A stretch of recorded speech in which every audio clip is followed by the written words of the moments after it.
Hello everyone and welcome to GPVWC. This is the first round of the 2022 Superleague Championship, and what a championship we have ahead of us. If 2021 is anything to go by, it is going to be thrilling. There you see the circuit for today. The venue is the Autódromo Enzo e Dino Ferrari. There we go. Also known as the Imola circuit, which I probably should have started by saying, because that is a lot easier to say. It's the host of the San Marino Grand Prix and the Emilia-Romagna Grand Prix, and today it hosts the very first round of the GPVWC Super League Championship. Plenty of intrigue about this one. We got some new drivers, we got some returning drivers, and of course all of the big names, or most of the big names from the last season, as well as plenty other headlines as well. Let's take a look at the calendar for this year. We have 16 rounds ahead of us, each of them just as exciting as the last. We start with the San Marino Grand Prix, of course not held within the borders of the San Marino microstate, but oh well, San Marino gets its name on a Grand Prix anyway. Bahrain will be round 2, and then we have Australia, Portugal, Azerbaijan, Monaco. Goodness, Azerbaijan and Monaco back to back. That's going to be quite a couple of weeks there. And then another semi-street circuit with the Canadian Grand Prix. The British Grand Prix will take us into the halfway point of the year, and then it's Austria, Hungary, Belgium, Italy, Singapore, Japan, Mexico, and Brazil will once again host the title decider, and a good thing too, because that is a fantastic place to end any championship. Let's take a look at a fancy new graphic we've got for the 2022 Super League season. That's going to show you the circuit, and here we go. You can see, oh, never mind. There we go. You can see, so my broadcast director today is Argo. He's providing you with all of the graphics and everything that you can see, and that lovely spinny track map of the Autódromo Enzo e Dino Ferrari, which I've actually said properly this time. Jolly good. I will be joined by McIntyre later on, although he's actually a little busy right now. I don't know what he's doing, but whatever he's doing, he's not here, and hopefully he will be able to join us before the start of the race. Let's talk you through a few of the main headlines for this series. You're currently looking at a Holland Racing Team car. However, that is not driven by Stefan Rohr, because Stefan, last year's champion, has moved from HRT to Edge, and we're actually on board with Adam Maguire right now, and we'll get to the team that he's driving for in a minute as we start the qualifying session. But Stefan Rohr will be driving for Edge Esports this season, which is interesting considering he's been so closely linked to the Holland Racing Team for basically as long as it's been in GPVWC, from what I know, and so a bit of a change there.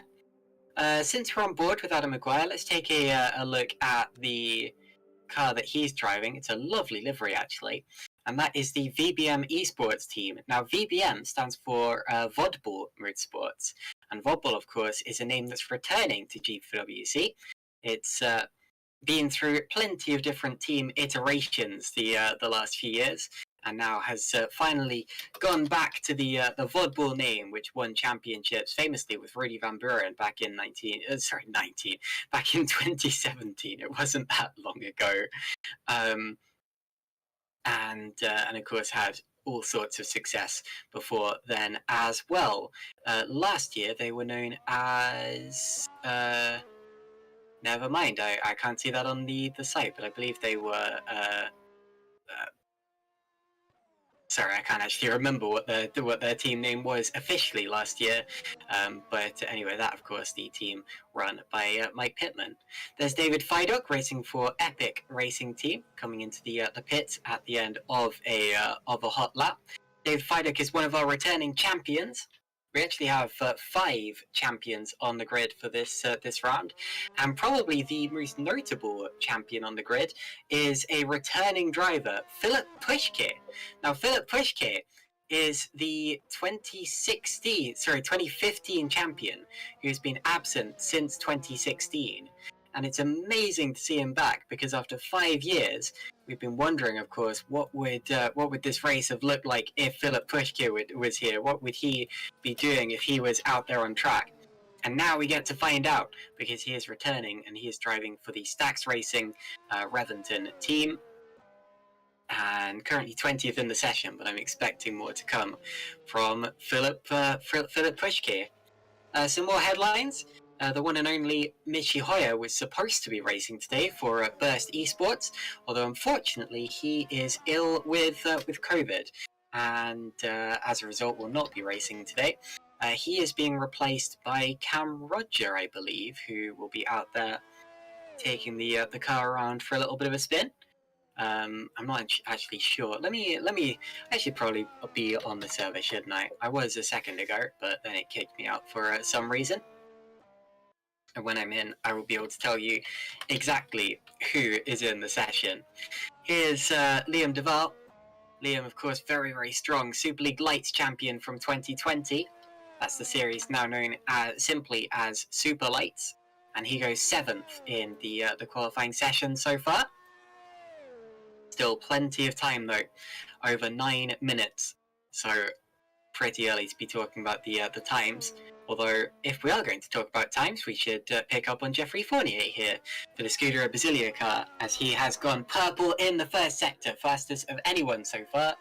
And this is looking like a strong time from Jeffrey Fournier, the driver who likes to overtake and likes to race. And let's see how good he is on this qualifying lap. Opens the DRS flap, comes across the line, only P8 in the end. Shows you just how close all the cars are, actually, because he was less than a quarter of a second off. And here is Yannick Bock now, second place in last year's championship. I love the Evolution Motorsports livery. I was rather critical about all of the liveries in FS1 a few days ago, last week. But I've got to say, the liveries in Super League are absolutely top-notch. And this Evolution Motorsports car is definitely, I think, probably my favourite out there right now. It looks a lot like the AlphaTauri in Formula 1, if you ask me, mainly because of that stylish writing on the side pod there. But anyway, across the line, P3 for Yannick Bock so far. Right, now while we're waiting for some more drivers to make lap times, let's talk about a few more of our headlines. Augustin Canapino has returned to the series as well. He's been absent since 2020. And that, of course, is the 2015 Spanish Grand Prix winner with GPVWC, as well as quite a famous racing driver in Argentina. And he's been to Daytona. He's been to all of the local Argentinian big races, and now he is back with GPVWC. Finally, we have a few drivers making their debut today. Jan Cato is making his debut. Manuel Biancolila. Dylan Warren, Max Hammerlink, Jan Dragoon, and Giordano Valeriano are all here. Now, I am delighted to announce that Ross McIntyre has joined us. Russ, it's interesting to see names like Max Hammerlink and Jan Dragoon joining this. This is kind of mixing our two worlds here. We actually, the first broadcast we ever did together, I remember, was an Assetto Corsa commentary with the Formula Trout League. Both of those names were in it, and now we're about to see how they do in GPVWC Super League. Yeah, indeed. Well, firstly, hello everyone. Pleasure to be here as always. And yeah, well, wasn't expecting to see those names when I woke up this morning. Jan Dragoon and Max Hammerlink, two very, very competent Assetto Corsa drivers, to put it lightly. Also known as, well, Max is one of the fastest guys in Assetto Corsa. Jan is very much an up-and-coming driver in Assetto Corsa who has a lot of talent.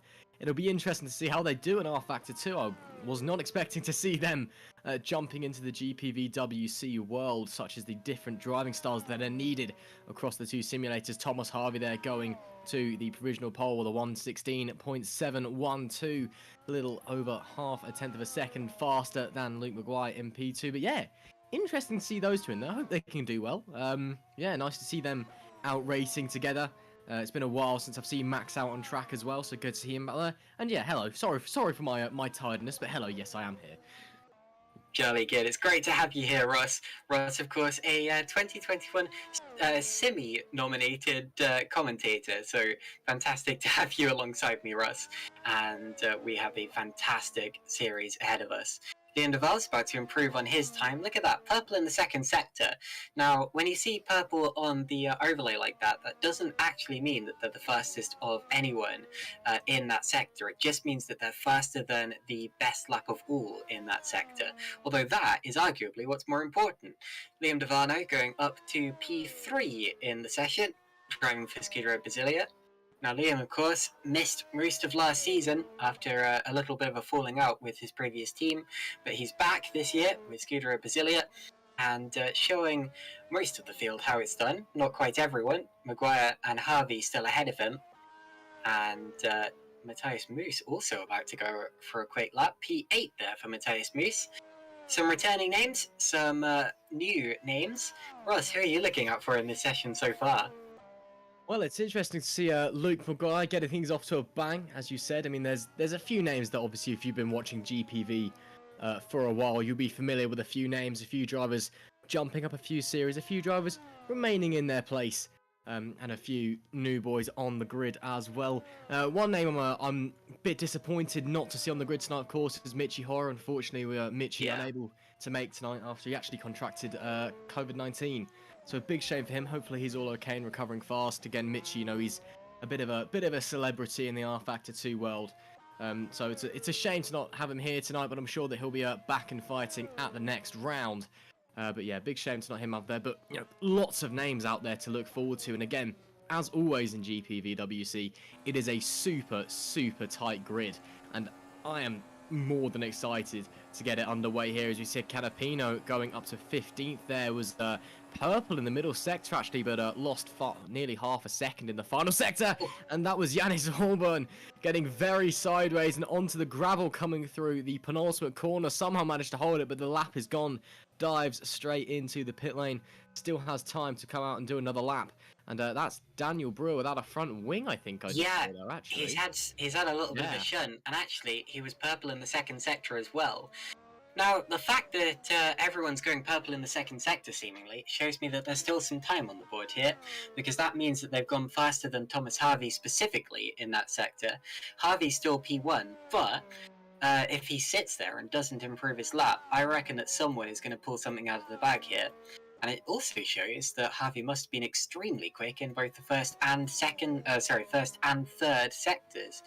So some interesting things to take from that one. Here's one of the brand new drivers, Jan Kato. I had a brief look at his racing history just before the session started. Apparently he's done some Formula Sim racing stuff, as well as potentially some VRC stuff, VEC stuff, Virtual Endurance Championship, although that was hard to find anything about. But Jan Kato here, making his GPVWC debut for the Red Archer Virtual Racing Team. Red Archer, not to be confused with Red Arrow, who of course were in GPVWC Superleague in 2020. Goes 12th, not bad from Jan Kato. Ahead of several of our previous winners and champions. Just quickly, actually, we have quite a few previous winners and champions on the grid today. 5 previous champions in Yannick Bock, Stefan Rohl, Adam Maguire, David Fidok, and Philip Pushkit. And the previous winners, we have even more. We have Bock, Rohl, Brewer, Maguire, Canapino, Fournier, Duval, Fidok, Gaia, Zapala, Pushkit, and Masciuli. So plenty of previous winners and plenty of talent in this 30-car grid. Jeffrey Fournier here is one of those previous winners, and he may be about to jump himself into the top 10. A purple second sector, we're getting quite used to seeing those in the session so far. Goes P9 and only just 3/thousandths of a second off Matthias Moose. Again, just showing you how close everyone in the session is. As we get into the final run of the session, the top 3 are separated by 300ths of a second, and it's really impossible to tell who's going to be on pole position right now. Indeed, it is very tight as we're coming into the final minute. I mean, look at that. The top 3 are covered by under 300ths of a second. That is ludicrously close. And obviously the track has been evolving very quickly throughout the session as well. So the grip's just going to be coming closer and closer to these drivers. These drivers are now, this is the final push lap. This is the limit of what they can do. Duval coming around now to start his final lap. He's currently in 4th. He will be looking to improve, of course. We know that Liam is a very, very quick driver for Scuderia Basilia, and he'll be looking to set a big lap. Takes a very wide line on the run into the start-finish straight, of course. Make sure that you get the maximum speed, and now it is all about how essentially little drag, how little downforce you're carrying it until you hit the braking zones, about 60 meters. Turn in, clobber the curbs. That is a brilliant Tamburello chicane there from Liam Duval. On the run now, down to Villeneuve, braking, turning in, and gone. Just like that, blink of an eye. Duval is absolutely flying. This is the perfect opportunity for an onboard lap. He's just under a 1/10 of a second off in the first sector, but it is a green sector. Checkered flag is out. This is his final lap of the qualifying session. Coming over the top of the hill now. Ooh, a little bit of a mistake on the turn in. Had to correct it. He's gone round. And it won't be the final lap, that because Duval is not going to finish. And what a shame. And Quinte now with a purple first sector. Okay, so now on board with Alessandro Quinte in the 32 car. Let's see if he can do anything coming around the top of the hill. He doesn't make a mistake on the entry. Manages to keep it clean. Could have been a little bit tighter through there, but well, it'll have to do, I suppose. Coming around, we can see as well Thomas Harvey, your current provisional pole sitter, in the top right. He's coming around to finish his lap now. Quinte, wow, look at that. Another purple sector in the middle. Super quick through there. Is Harvey going to be able to improve on his lap time as he comes to the line now? Look for the time in the top left of your screen. He does slightly improve. It's now into the 1:16.6s, but Quinte is absolutely flying. He keeps it in one piece through the final corner. Beautifully judged through there. He's lost his purple middle sector, but it doesn't matter because to the line, Alessandro Quinte onto the pole position by a 1/4 of a 1/10 of a second. Adam Maguire goes into P2. Roll goes into P3. 4 even. Harvey drops down to P3. And that, I believe, will be it for your qualifying session. And it's Alessandro Quinte on the pole position for the first race of the 2022 GPVWC Super League season. Wow, what a lap that was. Amazing stuff from Alessandro Quinte. He was so smooth, especially in the first sector, but he kept it up in the second and third. And that, as I watched him through Ravazza there, I thought to myself, yep, that's the pole time. And it was, but only by a 1/4 of a 1/10 of a second. You can't be much closer than that. Let's take a look at the results. We have Quinte on pole, followed by Maguire and Harvey, but basically nothing to choose between them. And that's awesome from Harvey, considering that he has not had the results in the past in Super League to suggest that he should be up there with the others. But obviously he's proving us wrong. Stefan Roll is P4, then it's Liam Duval P5, Yannick Buck P6, and Yannis Volburn, Mateus Moose, Jeffrey Fournier, and Maciej Młynek. And they've knocked out quite a few of the big names in qualifying from the top 10 as well. Dan Brewer P11, then it's Thomas Vogt, David Feidock, the double champion, only 13th. Then Jan Cato on his debut, Leon Buck, Daniel Stepkowski, Augustin Canapino, Germano Zapala, Giordano Valeriano, and Florian Gaia. Now you're about to see some really big names which you would not expect to be so far down the order. There's Manuel Biancollia, or Colilla, on his debut, Jack Mayer, Aris Masculi, George Whitehouse, Jan Dragoon on his debut, Cam Roger, and then Philip Pushke, the 2015 champion, on his return is only 26th. I'm afraid that is a disappointing showing. Max Hammerlink makes his debut in 27th, Robin Pansar is 28th, and then David Yunt rounds out the field, having somehow not set a qualifying time. And I don't know why, because he did go out on track and then seemed to retire to the pits almost immediately. So whether he has a penalty or something, or just feels that he should start from the back of the grid anyway, I don't know, but there are your 29 drivers. There were 30 before. I don't know who's left. Let me have a look on the... Oh, Dan Brewer appears to have disappeared. That's bizarre. Maybe. But anyway, looks like hopefully he'll be in the order. We have a 10-minute warm-up session now, and then the race will start just after that. So Russ, very, very close, very exciting. We have 63 laps ahead of us, and some big stories to look out for there. Yeah, definitely. But of course, qualifying is one thing, but it's not really what matters at the end of the day. What matters at the end of the day is where you finish when the checkered flag falls after the 63 laps here at the Imola circuit, just a few miles from San Marino. Of course, the opening round of the 2022 Super League season. So it's important to get off your championship to a good start if you do want to be challenging for the title at the end of the season. My eyes are on Tamburello, essentially lap one at Yeah. Tamburello. If we've learned anything from all of the races that we've had here so far in GPVWC this year, it's well, lap one is going to be absolute chaos. Obviously, lots of off-season blues need to get shaken off still, and you've got 30 cars piling into a medium-speed chicane in the first race of the season. It never ends well. So there will be some sort of coming together at Tamburello, I can guarantee you. If not at Tamburello, down at Villeneuve. It's going to be a messy first few laps. Once the race finds its rhythm, it's then about who can work the tyres to the end. Who can work the tyres, who can work the fuel, who can work the car, who has that race pace. Because you can build a car that is a second faster than anything else in qualifying. But if you can't run a race in it, just pack your bags and go home. It's all about the race pace at the end of the day, because that's what gets you trophies. That's what gets you on the podium, and that is what gets you the championship positions at the end. There you can see just a map of the Imola circuit. Of course, in all its glory, one of the finest motor racing circuits on the planet, if you ask me. But again, who am I but just a lowly commentator flying down. The first turn, we do actually include the slight kink on the main straight as the first turn. So Tamburello chicane is actually the second turn officially. But, depends on who you ask, really. What that is, of course, flying down the hill and up the hill and then down the hill again. A brilliant track to open the season. And once again, as I said, Caitlin, we've seen 3-4 races here already so far this season in the upper categories, and they've been fantastic so far. So when you take into account the Super League cars, how fast they are, the quality of the drivers that we have on the grid, we've got some of the best drivers in our Factor 2 sim racing here today. It's going to be a fantastic race.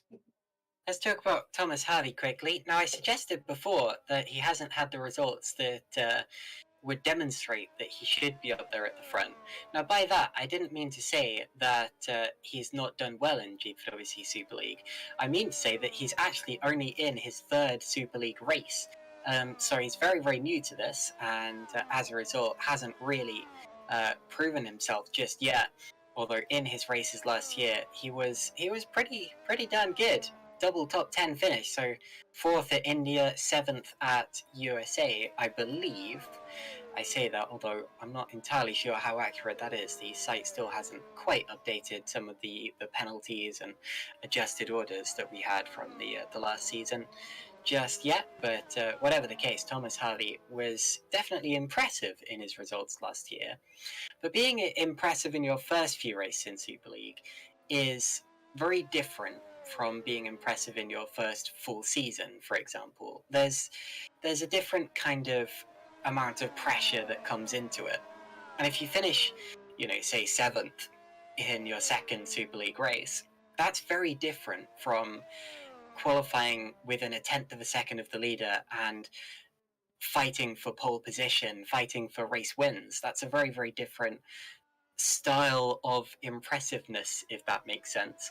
And I would love to see Thomas Hardy win today, because first of all, that would be stunning for someone in just his third race, and secondly, I think it would be very exciting for the season coming up for us. Indeed, it would. I mean, that's part of the joy of a kind of a new sim racing season. Is unlike real motorsports, you can test all you want in the off season in the car. You can just jump in whenever you have the free time and put the laps in. So you do see drivers making massive bounds in their ability. And as well, you get these drivers coming in, doing 2-3 races in the championship and suddenly being some of the fastest drivers on the grid. That's what's so special about it is because it's such a volatile esport. It changes so quickly. The driver market changes quickly. The grid order changes quickly. And that's part of the excitement, is because you genuinely turn up to 9 out of 10 races and you have no idea what's going to happen, because it could be anybody out the front. It really could be anybody. Anybody could get this setup right. Anybody could just be a track that they are really, really fast at. Maybe their cars can be, maybe something's just clicked for them in the week off. It literally, anything can happen. And that is part of the beauty of sim racing. That's why, I think we all love it so much. And yeah, of course, to see Harvey winning this race, I think it would be, a special result for him. I think it would be a special result for GPVWC, and it would set a precedent for the season looking forward as well.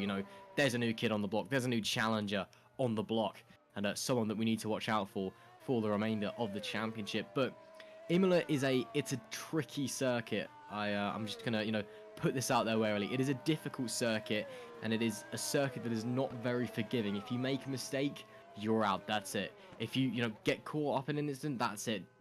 It's a circuit that is very, very harsh in its nature. Sometimes you just get unlucky around here, and that is it. All it takes is a tiny little mistake, and think back to, was it 1999 in the San Marino Grand Prix? Yes. Nick Hafnen leading the entire race, one mistake, out of the race. That's it. That's all it takes around here.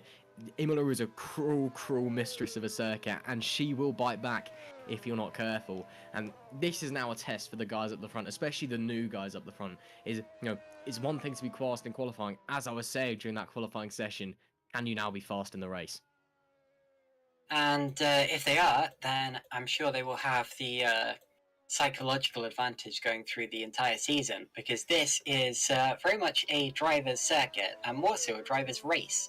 This is the only race of the season where every driver has a theoretically identical car.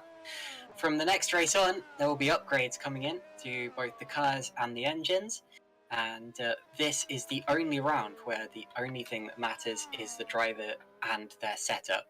When I say theoretically identical cars, there are of course some differences. You have the different setups that the drivers bring to the race, and that of course is not necessarily just up to the drivers. They'll have help from their teammates and potentially other people involved in the team as well. And also some of these drivers use different sim rigs to each other and steering wheels and all of that, but that's to be expected.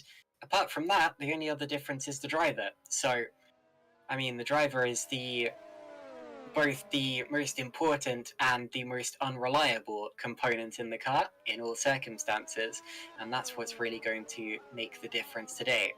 So we'll see which of these cars has the best driver installed in just over about 2 hours now, considering that we have a couple of minutes for the warm-up to be sorted out. And then, of course, 63 laps of racing ahead of us for the first round of the season.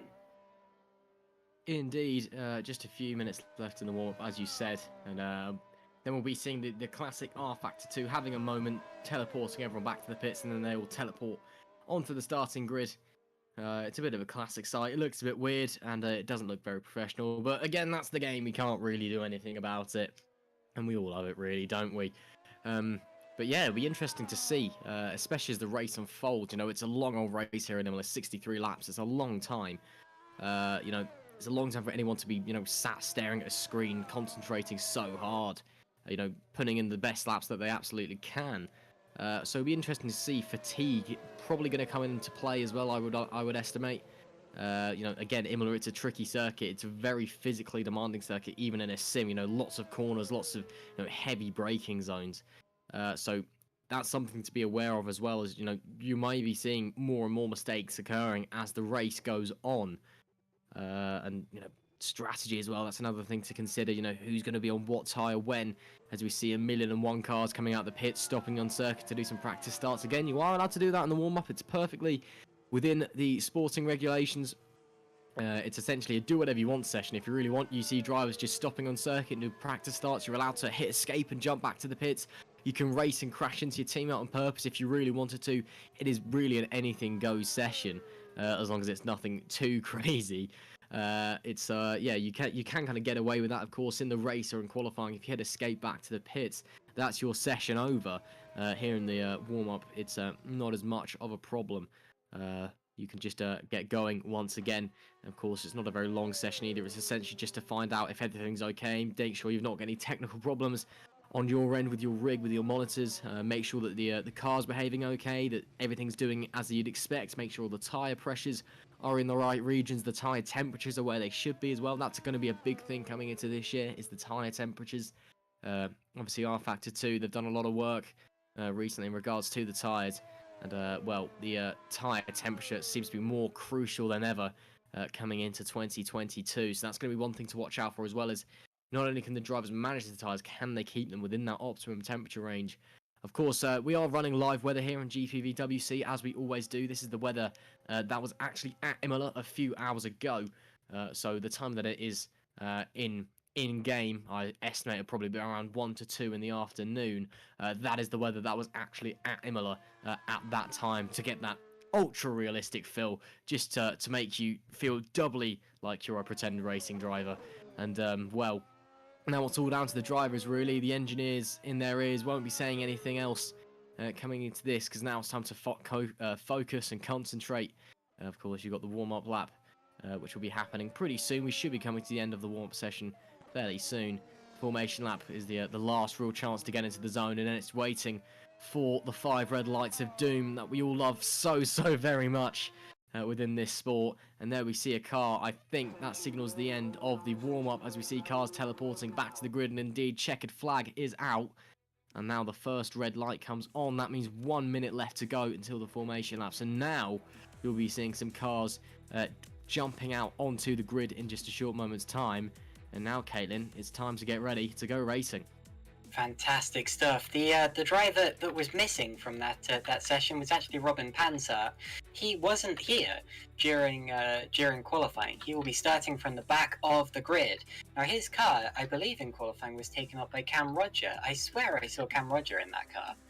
And now Cam is not there, and Robin Panzer is. So that is an interesting development to this session. And Robin Panzer, of course, a very good driver, very capable driver. He's raced in Superleague before, and of course has won races in Formula Simracing. Hasn't quite had that same success in GPVWC, but I'm sure that it will only be a matter of time. Although he hasn't done practice today, and I don't think he knew he was going to be doing this race until pretty much the last minute, so it'll be interesting keeping an eye on what he does. Right, away on the formation lap, let's take a look at how the drivers line up for this one. Alessandro Quinte takes a fantastic pole position for Pescara ADG. He will be alongside Adam Maguire on the grid, VBM Esports. Good to have the Vodball name back. Then it's Thomas Harvey and Stefan Rohr, reigning champion. And it's Liam Duval, Yannick Bloch, Yannis Volburn, and Mateus Moose on the the third and fourth rows of the grid. Jeffrey Fournier will be 9th. Then it's Maciej Winnick, Daniel Brewer, and Tomasz Voch in the Williams style, powered by Arizaka. Kind of looks like a Williams from the side. David Fiduk, double champion, Jan Katal making his debut. Then Leon Bock and Daniel Stepkovsky. 17th will be Augustin Canapino, the only one of these drivers with a Wikipedia page, I believe. Then it's Germano Zappala, Giordano Valeriano, and Florian Gaia, who will be starting from P20. Manuel Biancolila, Jack Mayer, Aris Mascioli, and George Whitehouse. Both of the MDR cars there. Looking very grayscale, but still very stylish. Jan Dragoon, race debut. Cameron Roger, Philip Pushke, returning champion. Then Max Hammerlink, another brand new driver. Green Stripes with an all-new lineup. David Yunt for Stax Racing, failed to set a qualifying time. Robin Panzer for Burst Esports wasn't even here during qualifying. And those are your 30 cars, Ross McIntyre. Indeed, Burst clearly not having a great day. Robin Panzer down the back, Mitchie Hoyer not being able to attend. Yeah, not a day to be involved with the Burst Esports team, but they're a quality side. Robin's a quality driver. They will bounce back. And well, I did just Google it, and indeed, Alessandro does have his own Wikipedia page. So there we go. At least we solved that mystery. Augustin. Yeah, Augustin, not Alessandro. I was looking at Alessandro on screen. I got confused. But yeah, Augustin, that's the one. Sorry, Augustin. But yeah, Augustin, he does have his own Wikipedia page. So there you are. But anyway, enough about Wikipedia. Let's focus on what's happening in front of us, Harry. Augustin Quinte coming to the end of his formation lap. A very calm and slow formation lap, may I add. Looking very cool and collected within that car. And just to correct myself, I did see Cam Roger, and that's because he is also in this race. So both the Burst Esports cars there. And David Fiduk has had a disconnection. So I'm afraid we've had a retirement before the race has even begun. And it's double champion David Fiduk, who was due to start from 13th on the grid, I think. So unfortunately, we will have 29 cars going to the start. Now, Tyler Parker is trying to let the race director know that David's left and trying to get the start to be aborted. I'm not sure that it will be, though, and for the time being, let's take a look at the drivers lining up on the grid and preparing for the 5 red lights. This will be the official start, so watch the lights. 5 to come on, and then when they go out, we will be underway for 63 laps of racing. Any second now, the lights will illuminate Alessandro Quinte alongside Adam Maguire. 3 lights, 4 lights, 5, and go for the first lap. All cars smoking up, but it's okay. Away we go. Jan Dragoon starting from the pits for some reason. Alessandro Quinte will lead us to the first corner. He's immediately pulled a car length clear of Adam Maguire. Look at Stefan Royal taking a look on the outside. That's okay. Adam Maguire gets to the corner first, nonetheless. Further back, looks relatively clean. We've got an epic racing car off the road slightly, Florian Gaia, but he is okay. All drivers have made it through the first couple of corners. So take that with your doom and gloom prediction, Ross McIntyre. Alessandro Quinte leads us up the hill, followed by Adam Maguire, Stefan Royal, Thomas Harvey, and Yannick Bock, the top 5. And that is the lot for now. Side by side into the corner. Further back, we've got Valeriano ahead of Bock, who's side by side. Mayer's side by side with Leon Bock there, and has a little twitch, but they just about get away with it through Aqua Minerale, Ross. Indeed, again, my prediction proved wrong, but that's what happens when you have the best of the best in R-Factor 2 racing against one another. They can actually make it through the first corner. Great start there from Quinte. Managed to hold off the slipstreams behind him and maintain that lead. Now my mind sets to when it gets to lap 3. And we've got the DRS available. How's he going to deal with it there? There we see Daniel Brewer losing a position to Milniak. That's a great little overtake up the inside, down the penultimate corner there, but again, the slipstream, how effective is it going to be? Look at the train, Leon Bock, all the way back behind Valeriano, trying to get us, getting squeezed against the wall. How big is your bravery as he heads through there? Quinte, meanwhile, done by Luke Maguire to turn 1. Leon Bock doesn't get the move done either on Valeriano, heading into Tamburello, but it is now Luke Maguire that leads this race from Alessandro Quinte on lap 2. Of course, all the cars no longer smoking. You may have been wondering what that was if you're not familiar with R-Factor 2. It's just a little bit of a thing with the game. If you sat on the grid for a long time, your engine starts smoking as Bock gets it all crossed up sideways, nearly into the back of Valeriano, and then nearly collects Whitehouse on his way back through. And Whitehouse having a look round as they come to the top of the hill. That's not really an overtaking spot, and he decides against it correctly, if you ask me. And here we have a replay as well. I assume this will be of the overtake into turn 1. Indeed, it was. Quinte didn't even bother trying defending Luke Maguire down the inside. Bit of a touch, actually, between the front wing of Quinte and the right rear of Yannick Bock. Not Bock, apologies. The other one, Luke Maguire, that's the one. But yeah, a bit of contact there. But yeah, nothing too major. Maguire now leading the race, already a second gap, so he's already outside of the DRS range. As we start lap 3 now, he also sets the best lap of the race at 1:19.479. Very competitive lap time that already this early into the race with a high fuel load. Well, Luke Maguire looks to have a lot of pace on board that wagon. As we start lap 3, DRS will now be enabled, so you will be seeing the DRS coming down that main straight, and it is very, very effective here at Imola. It's a big long straight, and it's a high downforce circuit as well, so in the slipstream with the DRS you can gain a lot of speed from the car in front. So Quinte, if he can stay within that second range, he could be in a shout of retaking the lead. We'll just have to wait and see. Rolt though, Stefan Rolt closing up to the back of Alessandro Quinte. Of course, Stefan Rolt, your reigning champion from 2021, taking the championship on the last lap of the last race in Brazil, in what was quite a phenomenal finish. It was, you know, drivers fighting all the way for first. There was first against second, there was third against fourth, and it was whoever gets the position gets the championship. And boy, oh boy, what a championship it was. Top drivers, the top 10, all starting on the softs. And then it seems that everyone else is on the mediums or the hard, so a clear strategy about, oh no, Stepkowski, apologies, is on the softs, but everybody else, apart from that top 10 is Stepkowski, and Daniel Bruin 11th as well, they are all on the softs, everybody else on the hardens and the mediums, so some strategy changes there, and there we go, Quinte, DRS, around the outside, easy you like, back to the lead of the race. So they've swapped twice in pretty much exactly the same way, slipstreaming down towards the, well, I say turn 1, it's not officially turn 1, but you know what I mean. We've had a little bit of a spin from Cam Roger, and that's a bit of a shame because he actually had a really good save on the first lap. So obviously was on borrowed time though when it came to his car pointing in the right direction, and now he's had a spin. But back to the front, fantastic stuff from Alessandro Quinte. After losing his lead, which he took by taking pole position, got it back again. So what can he do for the Pescara ADG team? Adam Maguire following him closely, and then Stefan Roll. As Ross has been saying, we have DRS, which will be available this time around when they go onto the start-finish straight.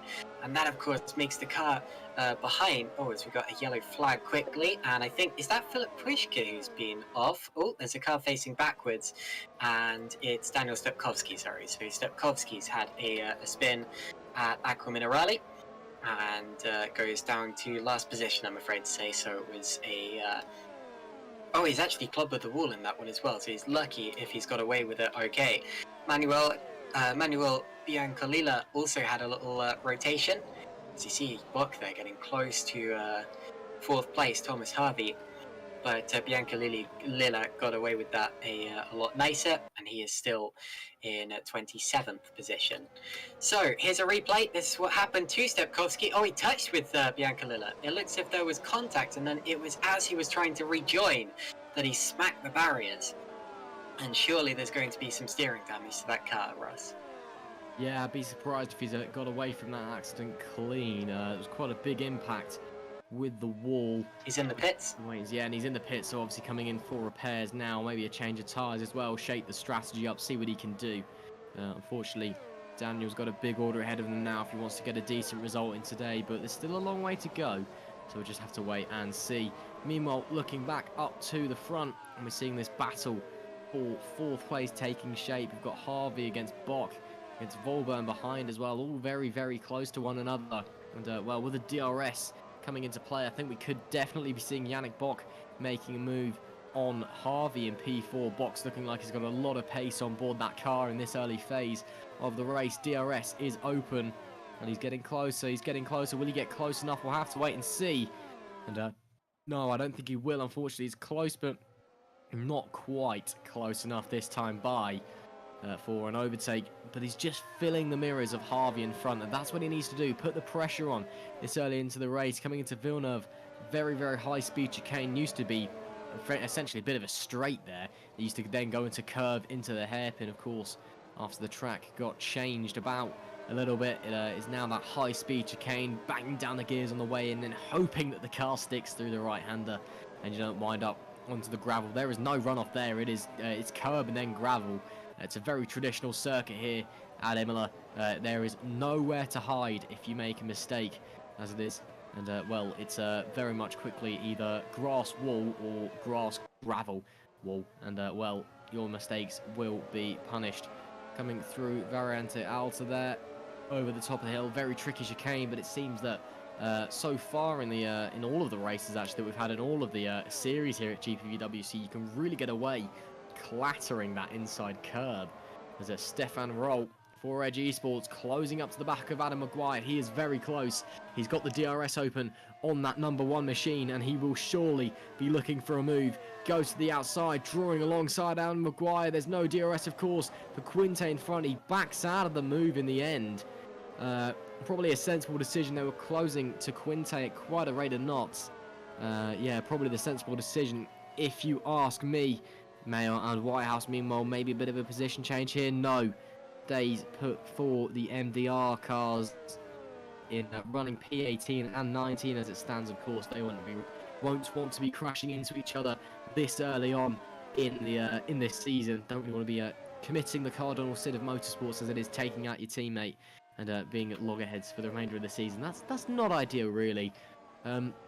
it would seem to me, Caitlin, that, well, the only real overtaking spot that we've seen so far is down into Tamburello. So essentially the entire rest of the lap is setting yourself up to launch yourself out of that final corner and get the best opportunity with the DRS. Pretty much. That is always the case here. It's a difficult circuit to overtake. Now that does have positives and negatives. Of course, the negative is that it means that the driver in front knows that the driver behind has to make a move, or has to attempt the move into that one particular corner, because there's nowhere else they can do it. And watch this, just quickly. Let's see if anyone goes to move this time around. I think they're going to stay single file this time. Although that also does potentially give a rather crafty advantage to some drivers, which is that if you can go for a move, you see the MDR cars engulfing Philip Pushkit down into turn 1 there.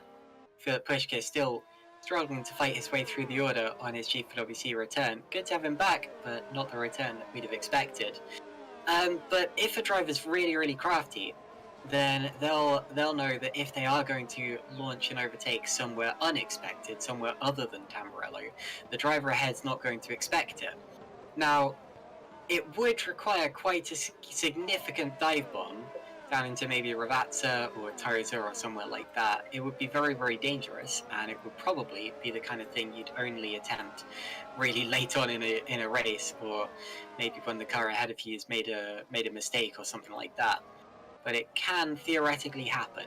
Realistically though, you've got to keep it to Tamburello and just hope that the car ahead of you hasn't got the straight line speed to fend you off.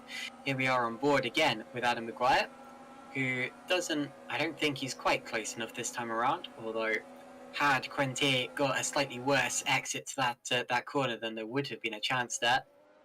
Maguire, fastest of anyone on track right now. First driver under 1:19.5, so that is very quick there from Adam Maguire, and it will get quicker and quicker as the race goes on and the fuel gets lower. Here's David Yunt being passed by Manuel Biancalilla. Biancalilla gaining places back after his incident with Stepkovsky earlier on, and Stepkovsky is out of the race, becoming you could say first retirement, you could also say second if you count David Fidok, who unfortunately retired on the formation lap of this race. Now, also, Epic Racing Team having a bad day. Epic, of course, were fielding David Fidok. Now, and off the road, just ahead of him goes Jan Dragoon. The other driver I was going to mention was Flo Gaia, who's had a spin off camera. But yeah, Jan Dragoon, I don't quite know what's happened to him here. He seems to have lost all drive for some reason. He was off by the side of the circuit, but doesn't appear to have any pieces missing, and he is stopped on track, Russ. Yeah, indeed. So problems there. Not sure what happened, but we'll try and keep you updated as the information comes through. What I'm thinking about at the moment, as we see Yannick Bock to the inside of Yannis Volburn. Very nice move there. Runs a little bit wide though over the sausage curves. Maybe chance for contact. Volburn manages to avoid Bock. Great driving as well for the pair of them. 3 wide into Villeneuve. This isn't going to work, surely. Come on, boys. Steady on. No, it's not working. Slipping and sliding this way and that way onto the gravel. Still 3 wide. Bock, after taking to the gravel through Villeneuve, ends up sliding through. Duval, after taking to the gravel post Villeneuve goes through. Volburn falling backwards. Matthias moves to the inside. Volburn's about to lose 4 positions, it would seem, in the space of like 3 corners. Oh my goodness me. Not the best lap for Yannis Volburn in the world, is it? I thought that was Duval there having a bit of a moment. Luckily it wasn't. It was just the corner. And there goes Fournier looking to the inside of Moose into Variante Altuzel. Suddenly it's all kicked off here in Imola. What I was going to say before it all went a bit crazy was what I'm thinking about at the moment. The leaders! No, yeah. Maguire and Roll! Yeah, Roll lost it all by himself and slammed into the side of Adam Maguire's car, so that puts Harvey and Buck up into the podium positions. Matching Winnick's now back to pass his teammate, but that was a very uncharacteristic error from Stefan Roll, taking out the second place driver and himself in the process. He's now down to P9, Russ. I'm very confused, but okay, as we now see Brewer as well with Roll tapping wheels, so your champion makes a mistake. McGuire has nowhere to go. Quinte, who finished runner-up in the Super League Lights last season, now leads this race with a 2.5 second gap. Harvey as well, 4.5 seconds back to Bock in third place. It's a replay. Drama striking on board with Rolt here, so he goes, oh, he just loses on the curb. Unbelievable. Yeah. Well, he didn't actually touch the curb on the outside. He was on the white line, but so was everyone else. It's just that he snatched a brake somehow. Maybe his brake bias was not where he was expecting it, or something like that. He may have been distracted by something and then panicked when he saw McIntyre ahead of him. I don't know what happened, but whatever has happened, it's now resulted in Royal being in P10, and there may well be a stewards inquiry about that later on, which could even hit him harder than that. And Adam McGuire, where's he? McGuire's down to P13, so he's been hit even harder. Now look at Germano Zappala, he's up into P16. Pescara only with one car in the points so far. Of course, points going down to P15 here, so Zappala would like to pick up the pace so as not to be completely overshadowed by his teammate here, but at least making a move. Here is Adam McGuire, or rather, well, we're taking a look there at Augustin Canapino, but McGuire is the car directly ahead of him in the VBM Esports car. Adonis was McGuire's last team, actually, so you'd be forgiven for thinking we had to just switch to Adam McGuire's view. So, Quinte now leads by 2 seconds over Thomas Harvey, so that accident has extended the gaps between the top three. Yannick Bock also out of DRS range. The first driver who is in DRS range of the car ahead, I believe, is Liam Duval, who's just about hanging in there with Yannick Bock, although he's got Vauban, Moose, Fournier, etc. for company. Winnick, they're all on his tail, and that's how they stand at this point in the race. Now we're 12 laps in, and if any drivers are electing to 3-stop today, which I think would be very unlikely, then we're going to see those start to come in soon. I say it would be unlikely though, because as I said, this is a track which is very difficult to overtake at, so I think 2 stops and 1 stops will be the order of the day, Russ. I would assume so, but again, you know, with that top 10 and Luke McGuire as well on those soft compounded tyres, you know, there is certainly opportunity for a shake-up. You know, when the first pit stop circle comes around, how does everyone else respond? I'm not sure, but Quinte is holding firm out the front for the time being. Of course, as I said, the runner-up in last year's Super League Lights Championship, and if I'm not mistaken, this is actually his first Super League race, I think. Correct me if I'm wrong, Caitlin. Do you mean Quinte? Yeah, Quinte, I think, isn't it? Or, okay, I'll look that up quickly. I'll get back to you on that. As far as I'm aware, it is anyway. So we'll, well, that'll be quite a result for Alessandro Quinte, rocking up and winning first time out in the Super League. You know. Okay, so Quinte did make 4 outings in Super League last year, so he wasn't a regular driver, and he actually had quite an impressive 4th place finish in Germany, or at least I think it was a 4th place finish. Again, you can't be entirely sure when looking at the results from last season on the site, so this isn't his debut in Super League, although this would be his first podium, and it is probably also the first time he's led a Super League race. Yeah, absolutely. So Alessandro Quinte, on the 10th of March 2022, his Thursday evening is going spectacularly well. I'd argue he's having one of the best Thursday evenings of anybody in the world right now, especially in sim racing. Let's see how long that lasts. Lap 14 of 63 here for the first round of the 2022 season of the GPVWC Super League Championship. And well, of course, it's a pleasure to have you all alongside us here for the first round of the season. And of course, it's a pleasure to be back here as well with the Super League, and very happy to be here. Of course, if you are new to GPVWC, or if you haven't already, please do go ahead and hit the like and subscribe buttons on the YouTube stream. It really is appreciated. A lot of effort goes into broadcasting these races, and you know, putting this championship on, and your support is greatly appreciated. And if you want to find out more about the future of the GPVWC Championships, if you want to get involved maybe, and of course you can come along, you can go to the website, the link will be in the description. You can find a Discord as well, where everything is essentially run through the website as well. Do please come along we do not bite. And it would be a pleasure to see some more drivers in the pits, as that is Mliniak flying into the pits. We've got a few drivers into the pits as well. So we've got is that Adam Maguire in there? No, Adam Maguire not in. So we've got one of the box in. Yannick, yeah.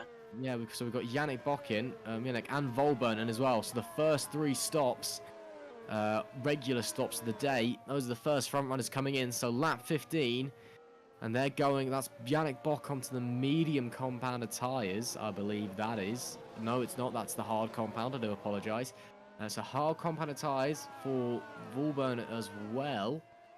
And I assume it'll be the hards as well then for Mjolnir. So looks like it's all cards all round.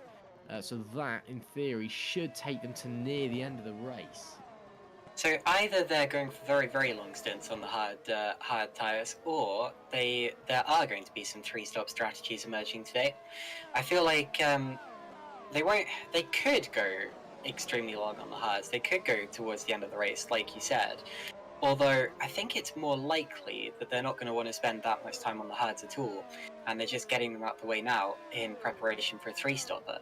Look at Adam Maguire all over the back of Thomas Vogt there. Now, Maguire did have Stefan Ruhl just a few cars up the road, although Ruhl has made a pit stop. He was actually the first driver to pit, and initially I thought that may have been for damage. I think Maguire's going to make the move here, or at least to repair wonky tyres or something along those lines, but actually with all of the other drivers, or many of the other drivers, flying into the pits a lap later, I think I may have been mistaken there. So keep an eye out for drivers potentially making 3 stops today and getting their hard tyres out the way early. Now, bit of a twitch there for Dan Brewer, but he keeps it under control. He is now in 6th position behind Jeffrey Fournier in the Scuderia Brasilia car. The top 3 are Quinte, Harvey and Duval for the time being. And this is going to be a race where it's rather difficult to predict who the net leaders are and what the net result is going to be, because I'm predicting that we're going to have quite a few different strategies emerging over the course of the day. Yeah, of course. I mean, when you've got half a field starting on different tyres from one another, different strategies do tend to come about, funnily enough, but we'll just have to see how much they differ. Of course, one thing you do have to take into account is, you know, when the race goes on, you've got less fuel in the car. If the car is lighter, it's nicer on its tyres. So if you're starting on the harder or medium compounds, as we see there, that's Matthias Moose going into the pits, and Harvey's coming as well. So Quinte is now very much controlling the race from the front.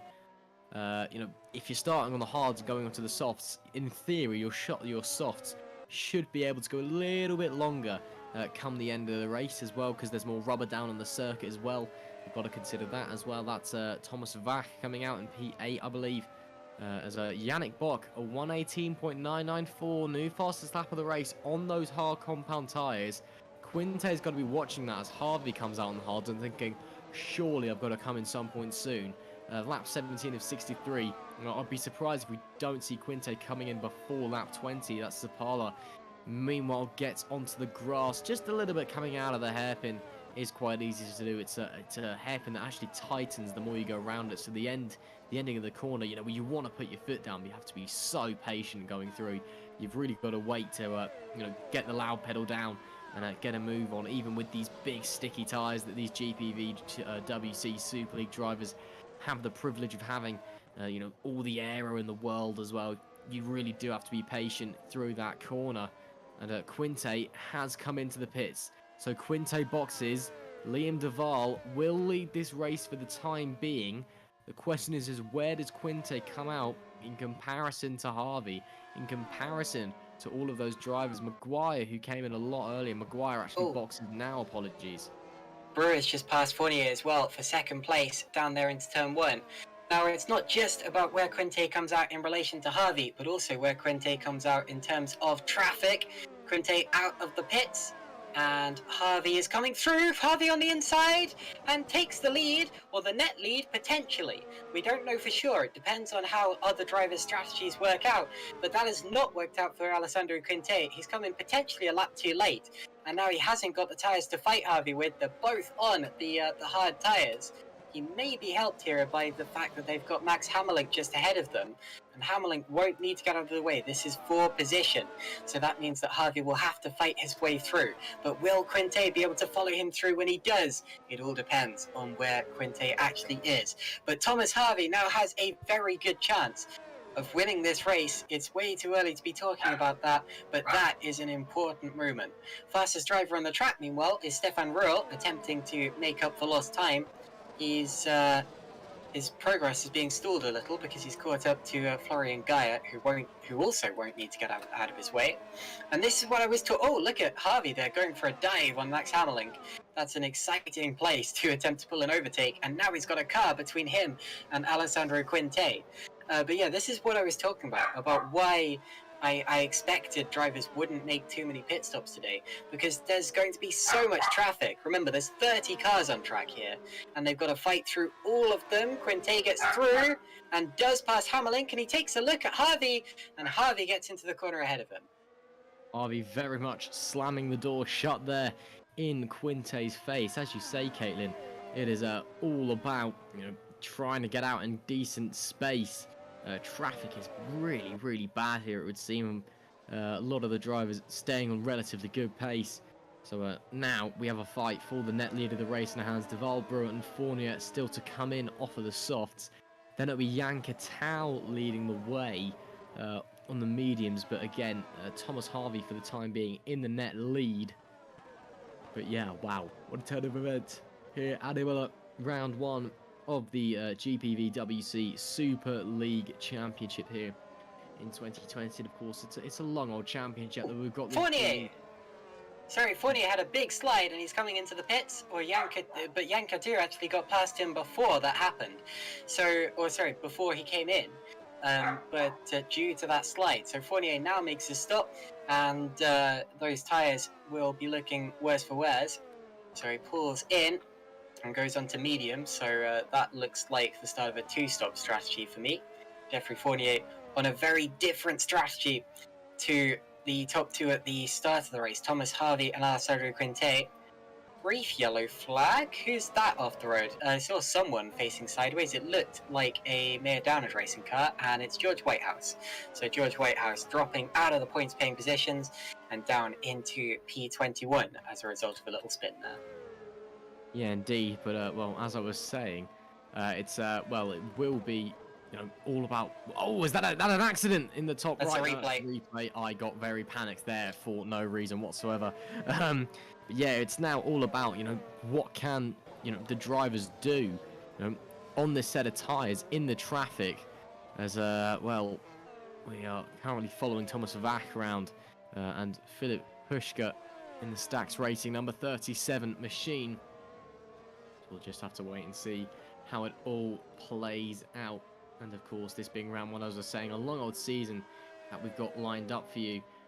We've got something like 16 rounds of high-octane GPVWC racing, of course, every other week. And of course, Tuesday and Thursday, they're the nights to be tuning in, apart from the one time it's on a Monday.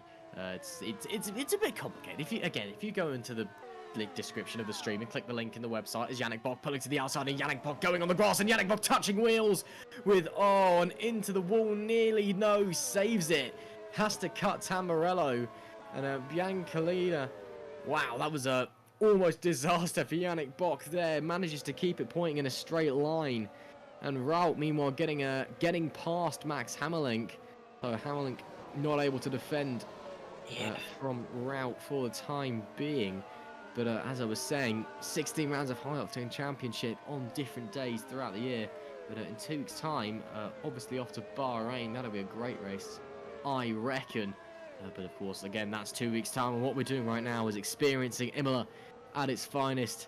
Following round with Max Hammerlink at the moment. No longer following Max Hammerlink. Now we're following Daniel Brewer, who currently leads, but of course is on that medium compound of tyre. So still needs to, and as I say that, Daniel Brewer comes into the pits. It's now Janka Tau that's leading the race, also on the medium compound of tyre. Everything I say today seems to not be going my way, but it is Janka Tau leading.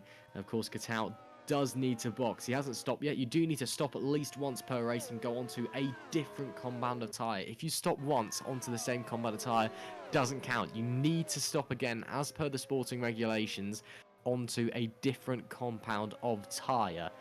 So Catal does need to stop, and of course the mediums, they can't go to the end of the race anyway. But, you know, if he does stop, where does it come out in response to, you know, the former leaders of the race? It'll be very interesting to see how that all plays out on lap 22 of 63, and that's slightly onto the gravel there in the background. Who was that? I believe it was Matthias Moose. Maybe no, it was Masculi. Yeah, it was Masculi. Apologies.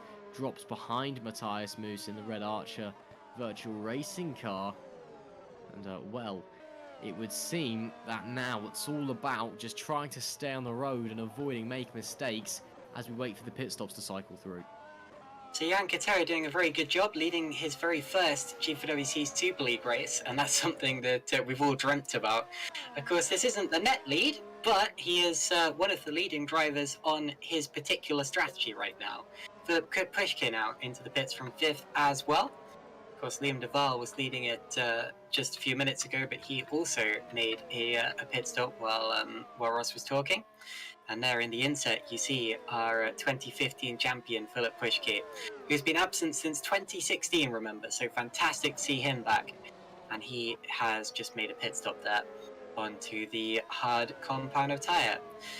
Now, Jan Cater, how long will he go before making his stop? I'm being called. Oh, good. What's going on there? Never mind. Ignore that. I have... Okay, never mind. Right, so... Kato and Buck right together at the head of the field. If you were watching the replay of the incident that resulted in George Whitehouse getting spun around, you may have been wondering who that other car getting involved was. It was Manuel Biancalilla on his GPVWC debut. He's been in the wars a little today. Also had that incident, of course, with Stepkowski on the first lap. And having watched both of them, I've got to say, I'm not entirely sure whether they were his fault or whether they were his opponent's faults. I think we've got to leave those up to the stewards, who of course will take a much longer look at it than the brief 1 or 2 camera angles than we've got over the course of the day. But there you see Biancalilla now defending from Stefan Rohr with a much faster car underneath him at this point in time, you have to say, and I think he's going to go through relatively simply here in a straight line. Goes to the outside and towards the braking zone, and through he goes on the outside. So Stefan Rohr up to P11 for the time being. Very nice move there from the reigning champion. Sorry if I just cut you across there a little bit, Caitlin. But meanwhile, back to the front of the action, Jan Katau from Leon Bock. Of course, it's a little bit confusing with all the millions of Bocks that we have going around here at the moment. There's one Leon, there's a Yannick. There's too many Bocks, frankly, and they're both at Evolution as well, which makes things even more confusing. But it is currently Leon that we're following. Jan Katau looks like he lost a bit of time heading through Variante Alta. Just could not quite get the car pinned, but managed to pull away in the acceleration zone. Now, Leon will have the DRS if he gets a very good exit out of the final corner. Chances are, I was about to say, he's going to get a run into the penultimate, the first turn even, but he's got the DRS anyway, as Katau boxes from those medium tyres. So the medium tyres can only go 25 laps. So we may very well be onto a 2-stopper. If they can only go 25, I'm wondering what the hards can do. I don't think it'll be much longer than that, as we see 3 cars trying to go 3 wide. That wasn't going to work. It didn't work. They're still trying to go 3 wide as Harvey and Quinte both slide through. Mayer, great stuff there from the guys in the net lead of the race. But here's now Bock leading Katau out onto the hard compound of tyre. Now Bock will be thinking about boxing shortly afterwards. And, well, Jack Mayer now has a bit of a job to do, keeping Yannick Bock behind him. As, well, probably the right decision to let Harvey and Quinte through. Not your battle. No point wasting your tyres, wasting your time, wasting your energy, trying to fight with them. Anyway, meanwhile, looking further back, we've got Mionek and Biancolila having a bit of a go for the final place in the top 10, and Liam Duval get as well, sliding through on the inside. And, well, very nice move there. And there goes Yannick Bock up the inside of Yannis Volburn with a nice little move into Variante Alta. And now Stefan Rolt as well, all over the back as Leon Bock pits. So Leon Bock pits from the lead of the race. Germano Zapala now maintains the lead. And Rolt is going to be very, very close to the back of Volburn, who's very, very close to the back of Bock. So we're going to have a bit of a DRS train here. Methinks DRS, that letterbox in the rear wing. Wide open, gaining. Does he gain enough coming into the corner? No, not quite this time. So it will be Volburn that maintains that position 7 for the time being. You know, Caitlin, we talk about how strong the DRS here is at this track, and of course Tamburello's the only real overtaking spot. But at the same time, you need to get the perfect launch out of the final corner, or you're not going to be able to get the move done, because of course the driver in front will have DRS as well, because you've just got this train going on. So it is really a case of try and get the move done before, as we see there Volburn to the inside of Mayer. Brilliant move up the inside over the top of the hill there. So yeah, it's really weird, because when you consider how powerful the DRS is as he then goes straight on at the next corner, you really do need to get a good launch out of that final turn. Yeah, absolutely. It's the most important corner on the circuit, because if you make a mistake there, it multiplies all the way down the straight, and then you can lose positions in the process as well. And if you get it absolutely right, you can make an overtake without a driver ahead of you making an error. But you do need to get it absolutely spot on, and then have the setup to drive all the way down. Look at Jack Mayer coming into the pits now. He will be going on to probably a medium compound of tire, I would say. I can't really see him going onto the soft or another set of hards at this point in time, but I am very open to being proved wrong, and I am proved right. There we go. I do know what I'm talking about. Jolly good. Okie dokie. So Germano Zapala now leads the race. Of course, we have a Pescara car in the lead overall, and second in what we expect will be the net order. Of course, again, we don't know for sure.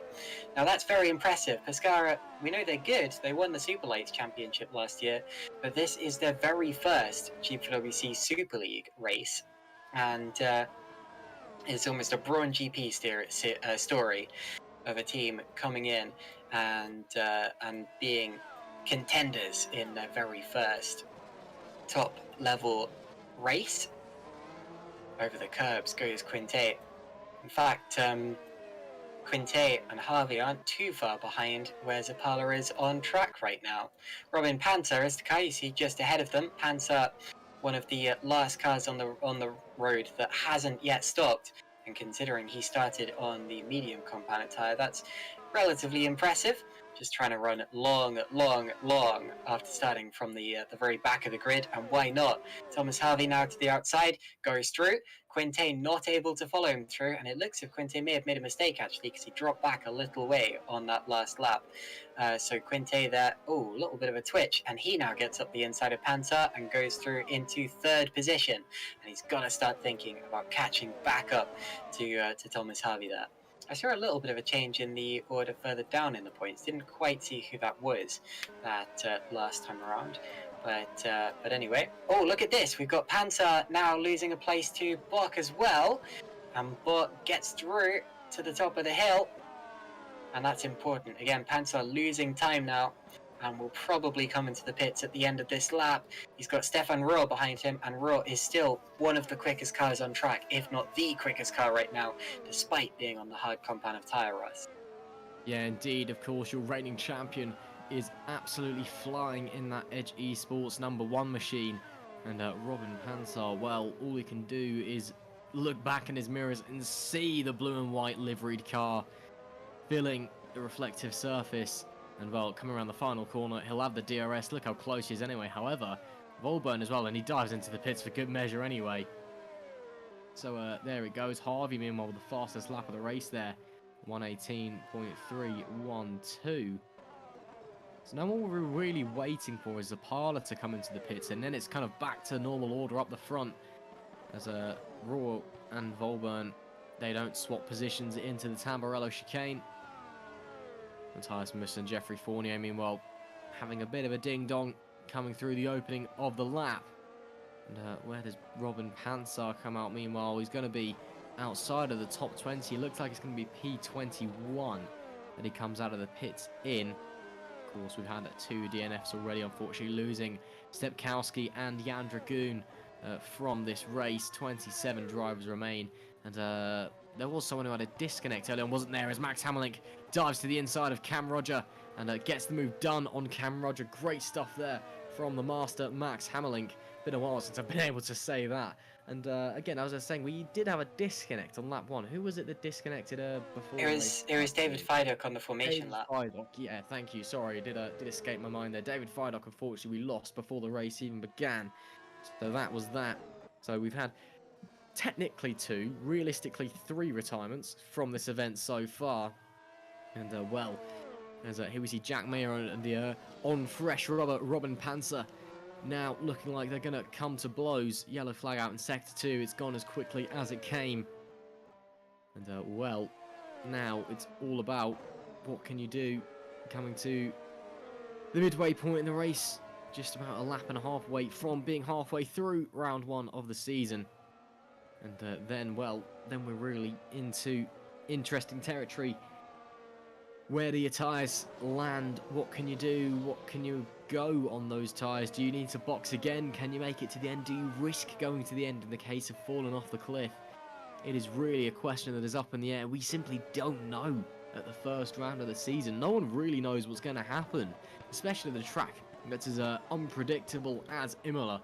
You know, if we were someone like Bahrain, where we are in 2 weeks' time, you know, you could kind of guess what's going to happen. You know, it's a very predictable circuit. You can kind of go, yeah, these tyres will probably do this. At Imola, we simply don't know what's going to happen. It is really all up in the air. All got to wait and see. There's Daniel Brewer and Matthias Moose getting very, very close. Maybe seeing some DRS action here in a moment. Another yellow flag out in Sector 2. Sector 2 seems to be a bit of a bogey sector. Bianca Lilla's lost his front wing. Oh, yeah, Bianca. I was seeing that he was dropping down the places on the timing screen. So he's obviously had it off and touched the wall. And, well, typically you want a front wing. But he's decided to go for straight line speed today. Not carry one. Shame for him.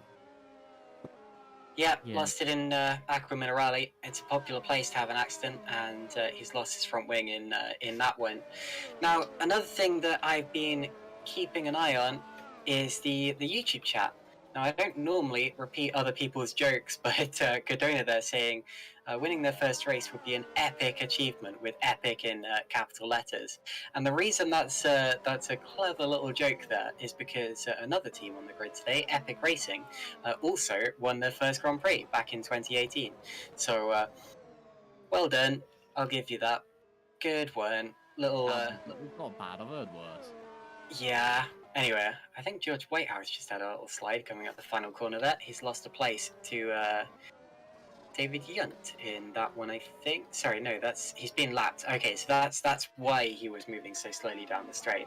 It wasn't that he had a slide at all. It was just that he was getting out of the way of one of the leaders. Okie dokie, right, on with the race. Still, Germano Zappala out there leading. Thomas Harvey, meanwhile, in P2. I said he was getting away from Quinte, and he was initially. In fact, he set the fastest lap of the race just now. But Quinte has pulled it back again, so maybe Harvey's now made a mistake. His last lap was...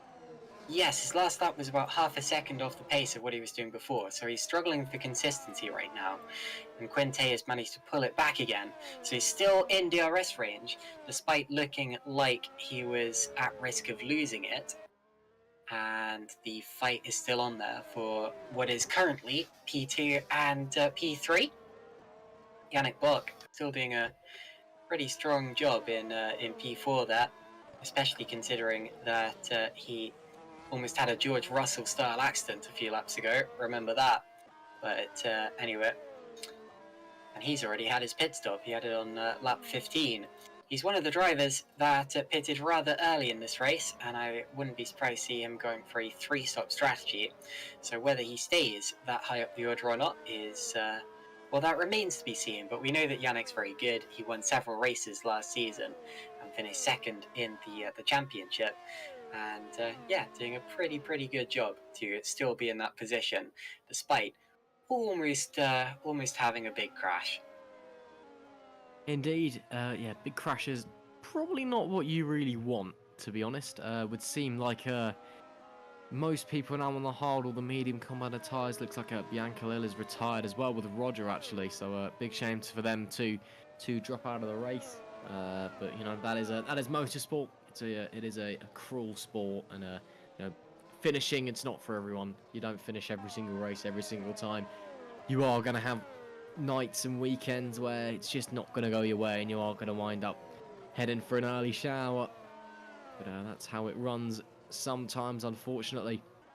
Anyway, back to the action now. Over halfway through this race here, of course, round one of the GPVWC Super League 2022 season here at Imola. This is the Autódromo Enzo Ferrari, Dino Ferrari, something like that. I can't remember the official name of the circuit. It's Imola. You're right the second time, yeah. Yeah, there we go. We got it the second time, but it's Imola. We all know it and love it as Imola. We don't need to go any further, do we? As we see, that was a bit of a mistake there from Mascuti coming out of the chicane. And as they head down the hill, Pushka looking very, very close in the stacks rating 37. And well, they'll have the DRS and a bit of a wobble behind as well from Canapino. And as they head onto the front stretch, look how close the Pushka is already going for the move. Oh, I mean, that was easy, wasn't it?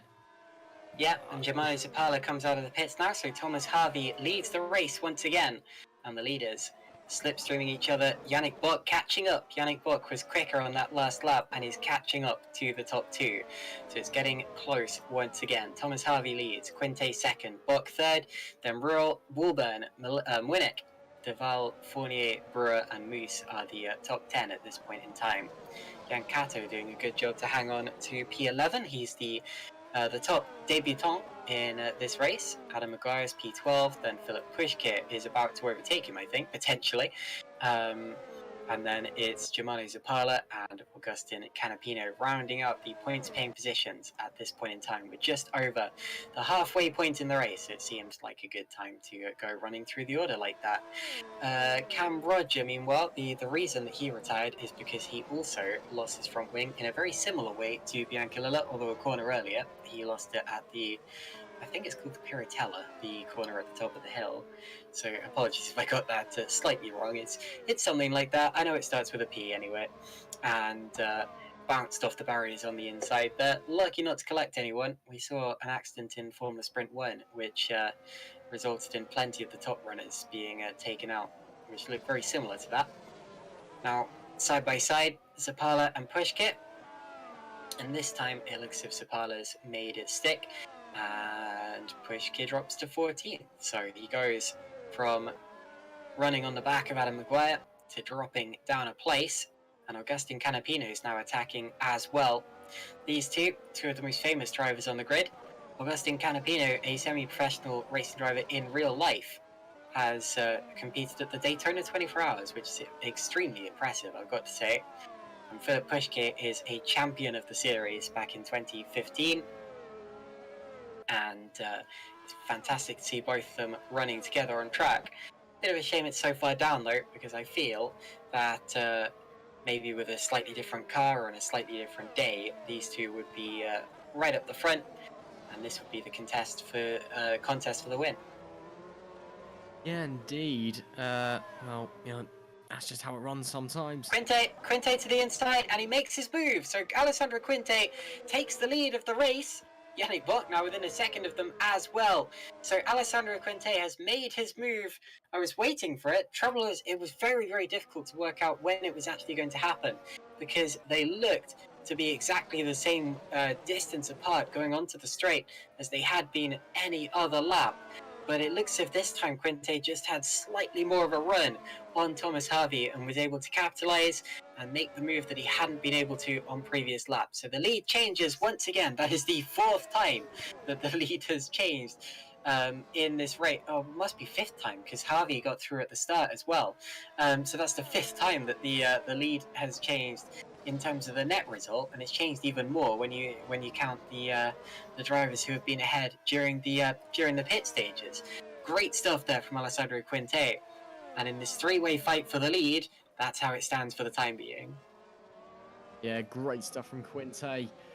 As the race kind of starts to enter the second half, starts to get into the back end, the final phase, that's a stamp of authority. That is a saying, this is my race, this is my lead. Look at You're this. going to do nothing to take it, but Harvey again getting close as we see Bock and Canapino getting, they're almost banging wheels. Harvey to the outside. Harvey's getting done. That was Yannick Bock. Maybe going to try and have a comeback down the inside. This three-way fight for the lead is nowhere near done as they head into Villeneuve. And wow, brave stuff there from Thomas Harvey, hanging it around the outside at the Tamburello chicane. But you've got to hand it to Quinte there. Great defending. Knew exactly where to put the car, exactly where to squeeze Harvey out on the track. And now he maintains his lead, but for how long? Because Harvey is looking pacey, and Harvey smells blood, and just behind him he's got Bock, he's got Roll, he's got Volburn. This could be very quickly turning into a 5-car race for the lead, and we're not even on lap 40 yet. There is still plenty of this race to go, and this top 5 are on each other like a rash. I mean, look how close Harvey is already. No, they're coming down the back of the hill, and he's already nearly 2 tenths away. The move is going to happen, surely. Bock as well. He's not far behind me, and he's got his own problems to deal with behind him, Rolton Volburn. But Harvey, here we go, on board, coming down onto the main straight to start lap 38. DRS wide open, and now with no DRS for Quinte in front, you'll be seeing him closing. Looks like Quinte slightly better launch out of the final corner, and actually Harvey, I take it back, might not be getting the place, and no, he doesn't, because I don't know if he made the mistake or Quinte just got a great launch. What looked to be set and done coming down the back of the hill, well, it's not done that. Maybe just the dirty air through the last few corners. He was so close, just losing out on that grip, maybe. But Harvey, well, he needs to change his attack because he's catching up to Quinte too early in the lap to make the move. This is exactly what we were talking about, though, with the DRS train. Of course, Quinte is slower than all of these other drivers in a straight line, so they're all conglomerating on his tail, in his wake. And he's just got to sit there and fend them off for as long as he can. Thomas Harvey's there, so is Yannick Bock, Stefan Roll, and Yannis Volburn. Now, Roll may be trying to extend this to a 2-stop race. His first stop was rather early, but he's been staying out for longer than I would have expected, and maybe getting himself right back into the race with that decision. Now, while we've been talking, Daniel Brewer has got past Jeffrey Fortier. That actually happened as Quinte made his first move on Harvey, or not first move, but his first attempt on Harvey just a couple of laps ago. And, oh, sorry, it's just saw someone coming into the pits. That is Stefan Roll. So as we were talking about him potentially coming into the pits, he does so. And anyway, but yeah, so Dan Brewer has now got up into what will be P7. As for Stefan Roll, he's actually got a little bit of steering damage. I'm not hugely surprised by that because he is the driver who made that contact with Adam Maguire earlier on in the race. There's Duval fending off Maciej Winnick for P5. But I only really noticed it as he was coming down the pits there. It's actually, his steering is hanging quite a lot to the side. I've got the impression over the course of the race, though, that Adam Maguire has been more adversely affected by that accident that we saw earlier on, because he has not been able to fight his way through the field and gain his positions as Stefan Roll has, which is surprising because Maguire's steering, if I looked at it on a straight, appears to be relatively straight. Roll's doesn't, and Roll's been setting fastest laps and improving. So I wonder if Maguire's issue is mainly kind of in the mid-corner or maybe on acceleration or something like that. Whatever the case, I think Roll has got away with it slightly later. Anyway, the race continues. Roll drops to P19 after his pit stop, and into the pits comes Yannis Volburn. So we're well and truly into the second stage of pit stops. Look at Harvey, that was close. Oh, that was very close there to the back of Alessandro Quinte. And Dan Brewer there past Maciej Winnick down into turn 1 as well. I think he was behind him, right? Am I not being stupid? Yes, he did get through. So Dan Brewer up into P5 in this race, ahead of Maciej Winnick. And again, that's the slipstream and the DRS combo down into turn 1. Yeah, indeed. There you see it. As we've said time and time again, Rolt as well on Valeriano getting through. And it's it's very much a now just kind of set yourself up as Masciuli is fighting Maya to the inside into Villeneuve later on the brakes. Nice little move there up the inside into the second chicane of the lap. And well, as we get going up the hill here, we see Harvey a little bit further back this time, coming down the hill. That's what he needs. He needs to be a little bit further back. He needs to be braking slightly earlier into this final corner so we can then get the launch out of the last corner. And that seems to be, again, not what he's done. I mean, Harvey, he just needs to, he's pushing, and he just needs to back off a little bit in that last corner if he wants to get the move. But that being said, he's still getting close this time, not close enough. He does need to just back it off a little bit coming down that hill, because he's gaining so much and he's just losing it all onto the straight and not being able to get the move done as Apala gets past Adam Maguire in the VBM Esports number 14. And well, it's you know, there's still time in this race. As Rolt there, fastest lap of the race. He's all over the back of Thomas Vac at the moment at 118.3. He's going to have to back off though because there's traffic in front. He's not backing off. They're banging wheels. And that's and a spin. Thomas Vac. A spin into the gravel on the inside of Tamburello. I'm sure he's not going to be happy, and I'm sure that, well, that Rolt, the reigning champion, will be getting a bit of an upset message in his inbox a bit later on. But that is racing, unfortunately. Lap 41 of 63 here.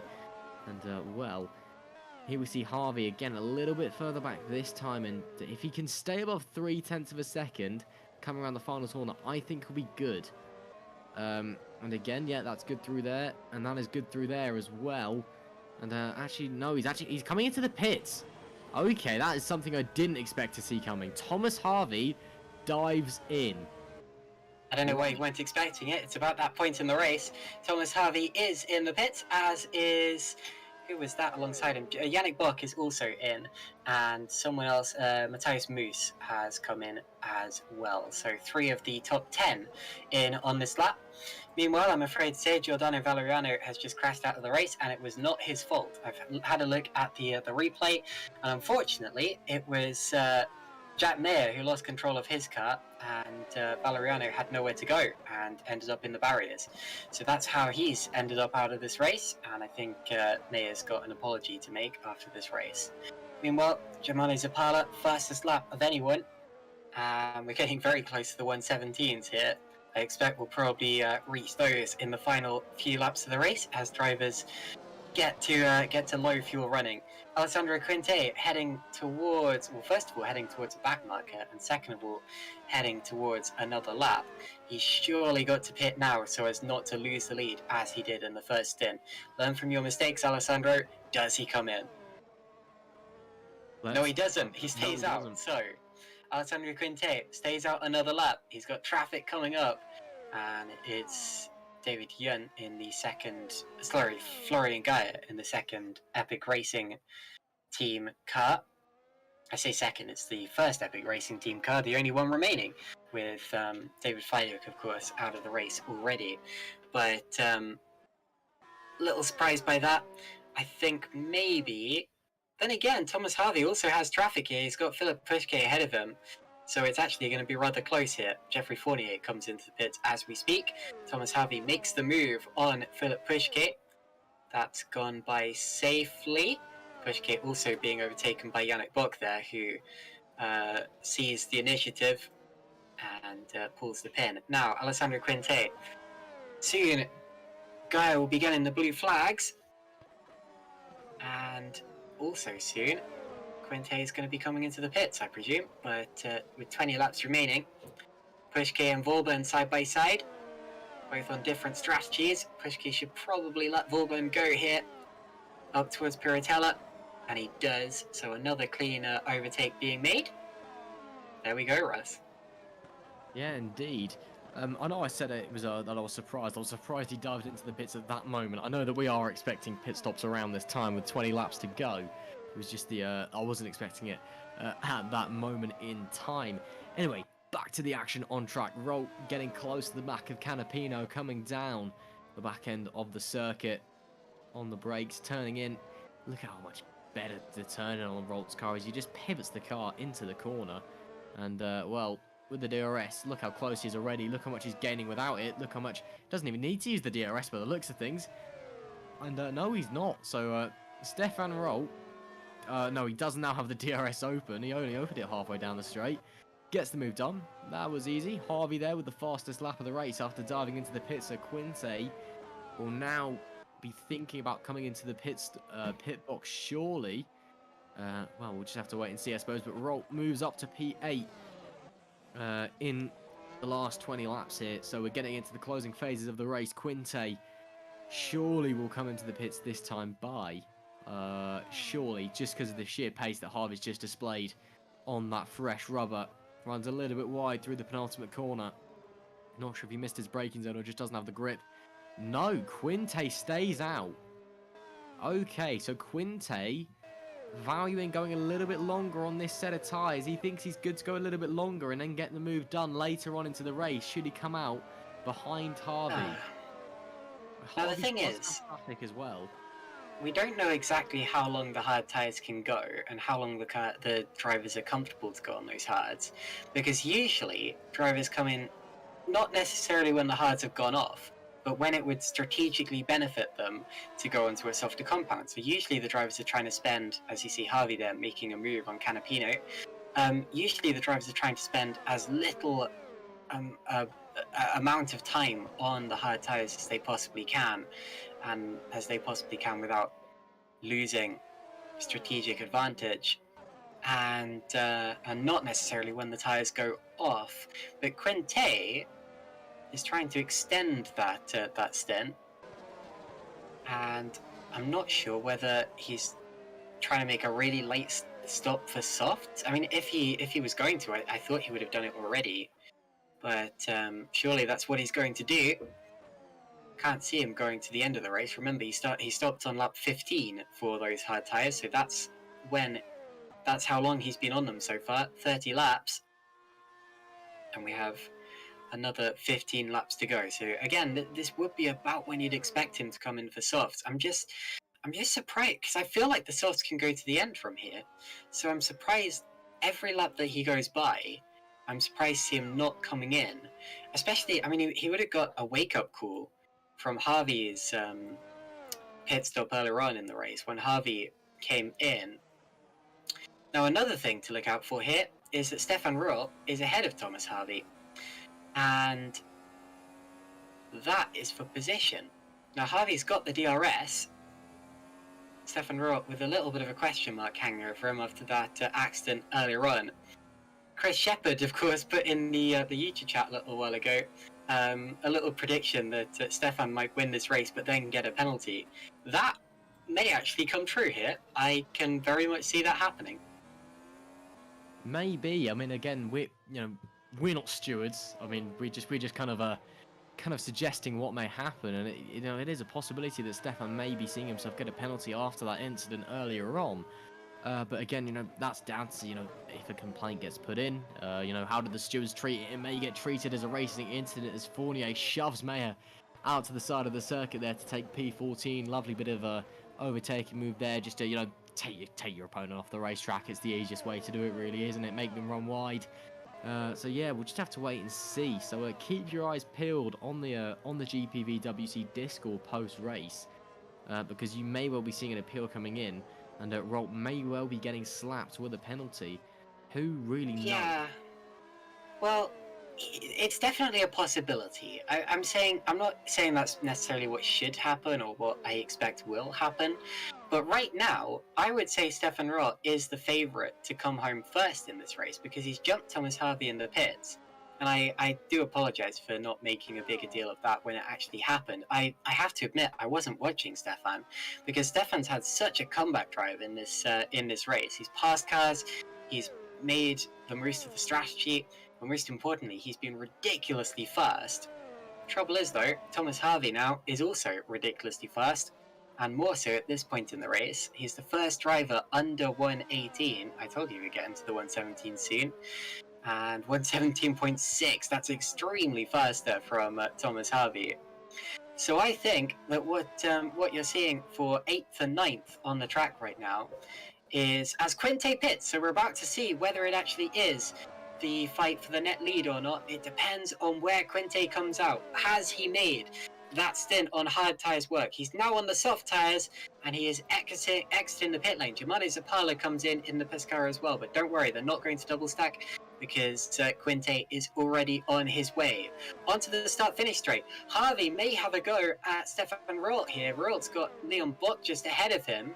They're both going to pass Quinte, just as I expected, so through they go. Rolt now to the outside of Leon Bock. He's going to be on the... And they touch! And Bock has a little wiggle, saves it. Harvey on the outside, and they're going to touch. Oh, they just about get away with it. I think they may have rubbed wheels. A little bit of paint comes off the sidewall of the tyre. And Stefan Roll stays ahead of Thomas Harvey in what may be the most important defensive move of the race. Indeed, so there we see Quinte on that fresh rubber right behind Harvey. Harvey needed to get through. He needed to get a buffer, a blocker between himself and Quinte. But now, Quinte on that fresh rubber.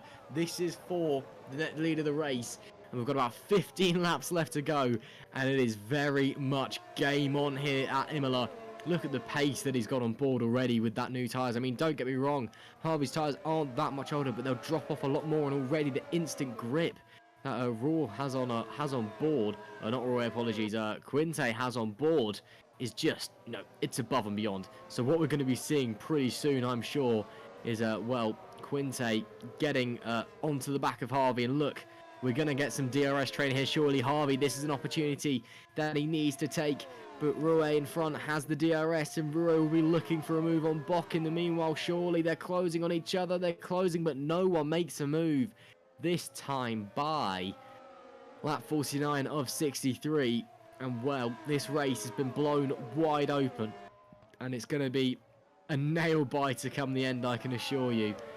We have this massive, gargantuan battle for the lead. All the way back here, you know, in down in P6 and 7 because some pit stops still need to happen. I mean, this is going to get pretty crazy come the last 5 laps, Caitlin. Yep, Leon Bock's one of those drivers who may still need to make a pit stop. I'm not entirely sure about that, actually, because he pitted on lap 26, which is just before the halfway point in this race. It's going to be quite an ask to go to the end. An ask, that is. Leon Bock also has some slight steering damage, and I've got to admit, I do not know where he got that from. So there may have been something that happened off screen. I very much doubt that was from the slight little bit of contact we just saw with Stefan Rohr. That would have been picked up in a much earlier incident. Onto the straight again. This is an important one. Does Harvey get a good exit? I think he got a slightly better exit than Rohr. Rohr was... I don't know, Rob was earlier on the power, though he looked a little bit more ragged. He's got the benefit of Leon Bock's slipstream just up ahead. They've all got the DRS. And into turn 1, they're going to stay in the same order once again. They've got other cars on their tail. Quinte is following them through. Yannick Bock is as well. And I think that's probably the reason that Leon Bock stayed out for so long. Because Yannick Bock is running P9. And Yannick has a very good chance of a podium here today. So Leon possibly playing a little bit of rear gunner action in the... And it's a bit early for that in the first race of the championship, but considering how far up the order Yannick was in qualifying, this is good team play from Leon Bock. And Harvey and Quinte just have no answer. Harvey and Quinte have no answer for Rohr right now. Rohr himself is struggling. We have 13 laps to go in this race. This is very, very exciting. Liam Duval leads this race temporarily. He is probably overdue a pit stop. I say probably because, again, none of these drivers are guaranteed. None of these drivers are necessarily required to pit by the regulations or anything like that. They've all made a pit stop at some point in the race. But realistically, and into the pits comes Leon Bock. So Bock does come in, and now Rohr is side by side with Harvey down towards turn 1. Quinte sticks his nose in, and Rohr gets the place. So Rohr keeps the place for the time being. Quinte attempts to capitalize on the exit. He's got his nose up the inside of Rohr, but there's no space into Villeneuve. That is way too fast for that. They somehow stay in the same order. Slightly wide there for Rohr. Very lucky not to get over that grating curb on the outside. That's a very dangerous one there. Stefan Rohr, P5, Thomas Harvey, P6, Alessandro Quinte is P7, and the race continues. This is amazing stuff with just 12 laps to go now. Just to complete what I was saying before, Dan Brewer second and Jan Cato third. Adam Maguire P4. Now Maguire's another one to look out for, because Maguire, of course, although he had that accident earlier on, he's also been running very long on those hard tyres. Lap 18 is when he pitted, and again he's rather flexible to the end here. Do they? No. So all of those 4 drivers have stayed out for another lap here, and Royal, Harvey, and Quinte, I think they'll be getting a little bit nervous about what the drivers in front of them are doing, as well as what the other drivers around them are doing right now. Yeah, indeed. It's very, very interesting as we're coming into the last 10 laps of the race very shortly, because you've got Quinte on that soft compound of tyres, you've got Harvey on that hard compound of tyres. Zapala there, a 1:17.244, massive lap time from him as we close into the track, still evolving, still getting faster. And Quinte, he does need to get through on those soft compound tyres, because eventually there's going to be a crossover point where they start dropping off and the hards maintain. So he needs to get the move done, and he needs to not overdrive the car and wear them out quicker so he can make it to the end of the race as well. It's very much a game of chess that we have on our hands here. Who's made the right move, who's going where, who's doing what, when do you stop, why do you stop, what do you stop on to? And it's a very interesting situation that we've got with 10 laps to go. And I genuinely have no idea who's going to win this race. It's not often that I'm left in this situation. Usually you can see as a commentator, me and Caitlin, we've both spent years doing this. We kind of know roughly what's going to happen in a sim race. I don't know about you, Ken, I genuinely have zero idea who's going to win this race. Thomas Harvey's about to make a move, look, to the outside of Stefan Roll. He goes through. And Thomas Harvey, I would say, is now the most likely driver to win the race, because he is up into 4th position and catching the cars ahead of him. Great stuff from Thomas Harvey there, and a well-done move around the outside of the braking zone into turn 1. Right now, what do the drivers ahead of him do? Maguire is being caught very, very quickly, and he's going to have absolutely nothing to say to these drivers, because he is on extremely old, hard tyres. The 3 cars ahead of them are probably at this point thinking, is there any chance we can go to the end on these tyres? Maybe. I don't think so, but if they don't come in this lap, then I think they're probably committed to that strategy, because it would be extremely late to come in for a late pit stop. Duval stays out, so is he now committing to staying out the whole way? If he's not, I'd have thought he'd have already pitted for soft tyres. Daniel Brewer does the same thing. Jan Katu, does he stay out as well? If he does, this could get absolutely intriguing. I'm very conscious right now that the words... as Adam Maguire is about to be overtaken, I think. The words fascinating and interesting and such are very overused in sports commentary, but it's very difficult to think of any other way to describe this race. Alessandro Quinte just got past Stefan Rohr. Look at that. So Quinte is now up and also through. Great stuff. Indeed. It's just getting even more exciting with every passing moment. We are coming down to a massively climactic finish here at Imola. And, Quinte pushing like mad. He needs to get past Adam Maguire in the VBM car, but he's got the pace and he's already pulling up to the inside as they come to the top of the hill. This would be a massive... No, they touch! Quinte hard into the wall! Losing... I don't believe it! I do not believe it. Disaster for Alessandro Quinte. Quinte loses his front wing, and on a day where he had done everything right, is taken out of contention as Adam Maguire just comes across too far. Oh, Alessandro Quinte, you have to feel. And as well, what a finish between Quinte and Harvey that we have had snatched away from us. There is still the opportunity for a massive climax here at Imola, with all the drivers in front that may or may not be coming into the pits, but... Oh, Alessandro Quinte. Oh no, what a shame. Whitehouse into the 116s, a 116.3. That's like a second faster than the previous fastest lap. And that's Vauban! Oh my goodness, does anybody else want to go through? And he somehow misses Yannick Bock. Vauban must have just snagged a break on the way into Tamburello. Oh my word. What has gone on? The what demon did we upset on the last lap to get this? this race, the chaos has boiled over, and now it's just got a million times worse. I've got no idea what's going on. I'm starting to lose my voice a little bit, Caitlin. Now This is replay. crazy. Oh Yeah, no. there's the contact, and that's gutting for Pescara. They were in contention to win their first GPVWC Super League race with Alessandro Quinte. But they've locked wheels, and both Adam Maguire and Alessandro Quinte have gone hard into the wall. Now, the top 3 drivers have still stayed out in this race, as I can confirm that, unfortunately, Maguire is out of this race, and Quinte is out of the points as we speak, although he's made his pit stop, and he's back in the running.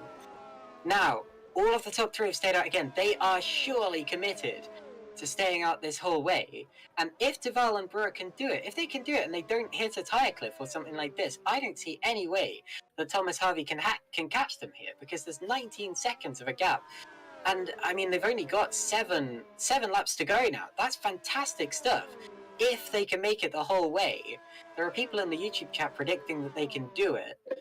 And I think we've been a little ignorant here and a little blindsided by what Duval, Brewer, and Kato can do on those tyres. Admittedly, I don't think Kato can hold off Harvey. I don't think there's enough of a gap there. I'm more talking about Duval and Brewer here. But that's come out of nowhere, because they pitted about the same time in the race as so many other drivers have done. And to have gained so much, and to have spotted this potential strategy option that has obviously proven to be the best strategy option, a long one-stop, I'm really surprised by that. I keep expecting to see them diving into the pits, and they just don't. So at this point, I think we've got to just assume that Liam Duval is genuinely leading this race from Daniel Brewer. Jan Kato is 3rd. That's going to be a lot closer there between Kato and Harvey in the next few laps. I think that's going to swap. But this looks to me as if Liam Duval is suddenly winning this race. I mean, I don't know. It depends how far the tyres can get. Oh wow. I mean, there's not long left in this race. You know, Katao, Brewer and Duval, if they've managed to pull this off, that is genius. That is brilliantly managed racing. That is brilliantly managed on the strategy front as well. We just have to wait and see. We've still got 5-6 laps left. I mean, if they have, they have absolutely stolen the race. Fair play. That is how you do it on the strategy, and that's kind of nowhere. If these two, we were expecting them to come into the pits, and if they can make it, they can make it. Harvey is still trying to sneak on the podium from Jan Katao. I think if Katao gets overtaken, he may as well box, because there's chances are that he will just fall further and further backwards. But Duval and Brewer, they are in a very, very good position at the moment. Just touching back on the incident between Maguire and between Maguire Change for 3rd, sorry. Harvey's about to go through. Easy peasy lemon squeezy, I'm afraid to say. Jan Katao has been doing a fantastic job in this race, but with those old tyres, he had nothing to say there. And Hammerlink and Whitehouse are now at the race. I wonder if they've come together. They were running very close to each other on the road, but I'll update you that on a bit. You just finish your point there, Russ. What I was going to say, sorry, is as we see, that's Fournier going around the outside and Moose on the way into Tamburello. Nice little move there. The incident between Maguire and Quinte, I don't know about you, but for me, that's all on Maguire, unfortunately. He just came across. Quinte had nowhere to go. He was up the outside. I don't know if Maguire just didn't see him. I mean, when you consider that most of these drivers out there, they're running on single monitor setups, it's essentially a square box out that you see. So, from the already limited perspective of a single-seater car, you then just essentially have a box at the end of your desk or the end of your rig or whatever that you can see out of. So it is hard to see sometimes what's alongside you. Quinte there, a 1:16.290. He's going to try and get fastest lap if he can't get the race win. But yeah, Maguire, unfortunately, I assume just didn't see Quinte. Came across, both of them touch, both of them into the wall. Maguire out. Looks like we've lost Hammerlink and Whitehouse as well in the meanwhile. Shame for them. But now, 5 laps remaining. Harvey has chopped into the gap between himself and Brewer quite significantly on the last lap. But, can he do it in 5 laps? I mean, Brewer and Duval, they're going to need to have, a serious tyre drop-off to drop off, 18 seconds in that amount of time. suddenly, we weren't expecting it, but they look like they've got this race in the palm of their hands. I mean, yeah, this race, I mean, their cars must be feeling absolutely dreadful right now. There you see Lindenfeld. We actually haven't seen much of him so far in this race. There was a bit of a scrap earlier on with the Scuderia Brasilia cars and other cars around them. But back then we didn't pay much attention to it because we didn't think it was going to be for anywhere near the lead of the race. But Liam de Waal has played this so well. And Dan Brewer now dropping back a little from de Waal as well. The gaps remained a little bit stagnant, but about 0.5 of a second Brewer's dropped off in the last 2 or 3 laps. Now, Harvey, 16 seconds back. Tell you what, McIntyre actually still has a chance of fending off Stefan Roll here, because he's actually not dropping back that far. And how amazing would it be to finish 4th on his GPVWC debut? He'd feel better with a podium, but 4th, really not a bad job whatsoever. Here is Maciej Winnick catching Yannick Bock. DRS open, and this looks like an opportunity, doesn't it? To the outside he goes.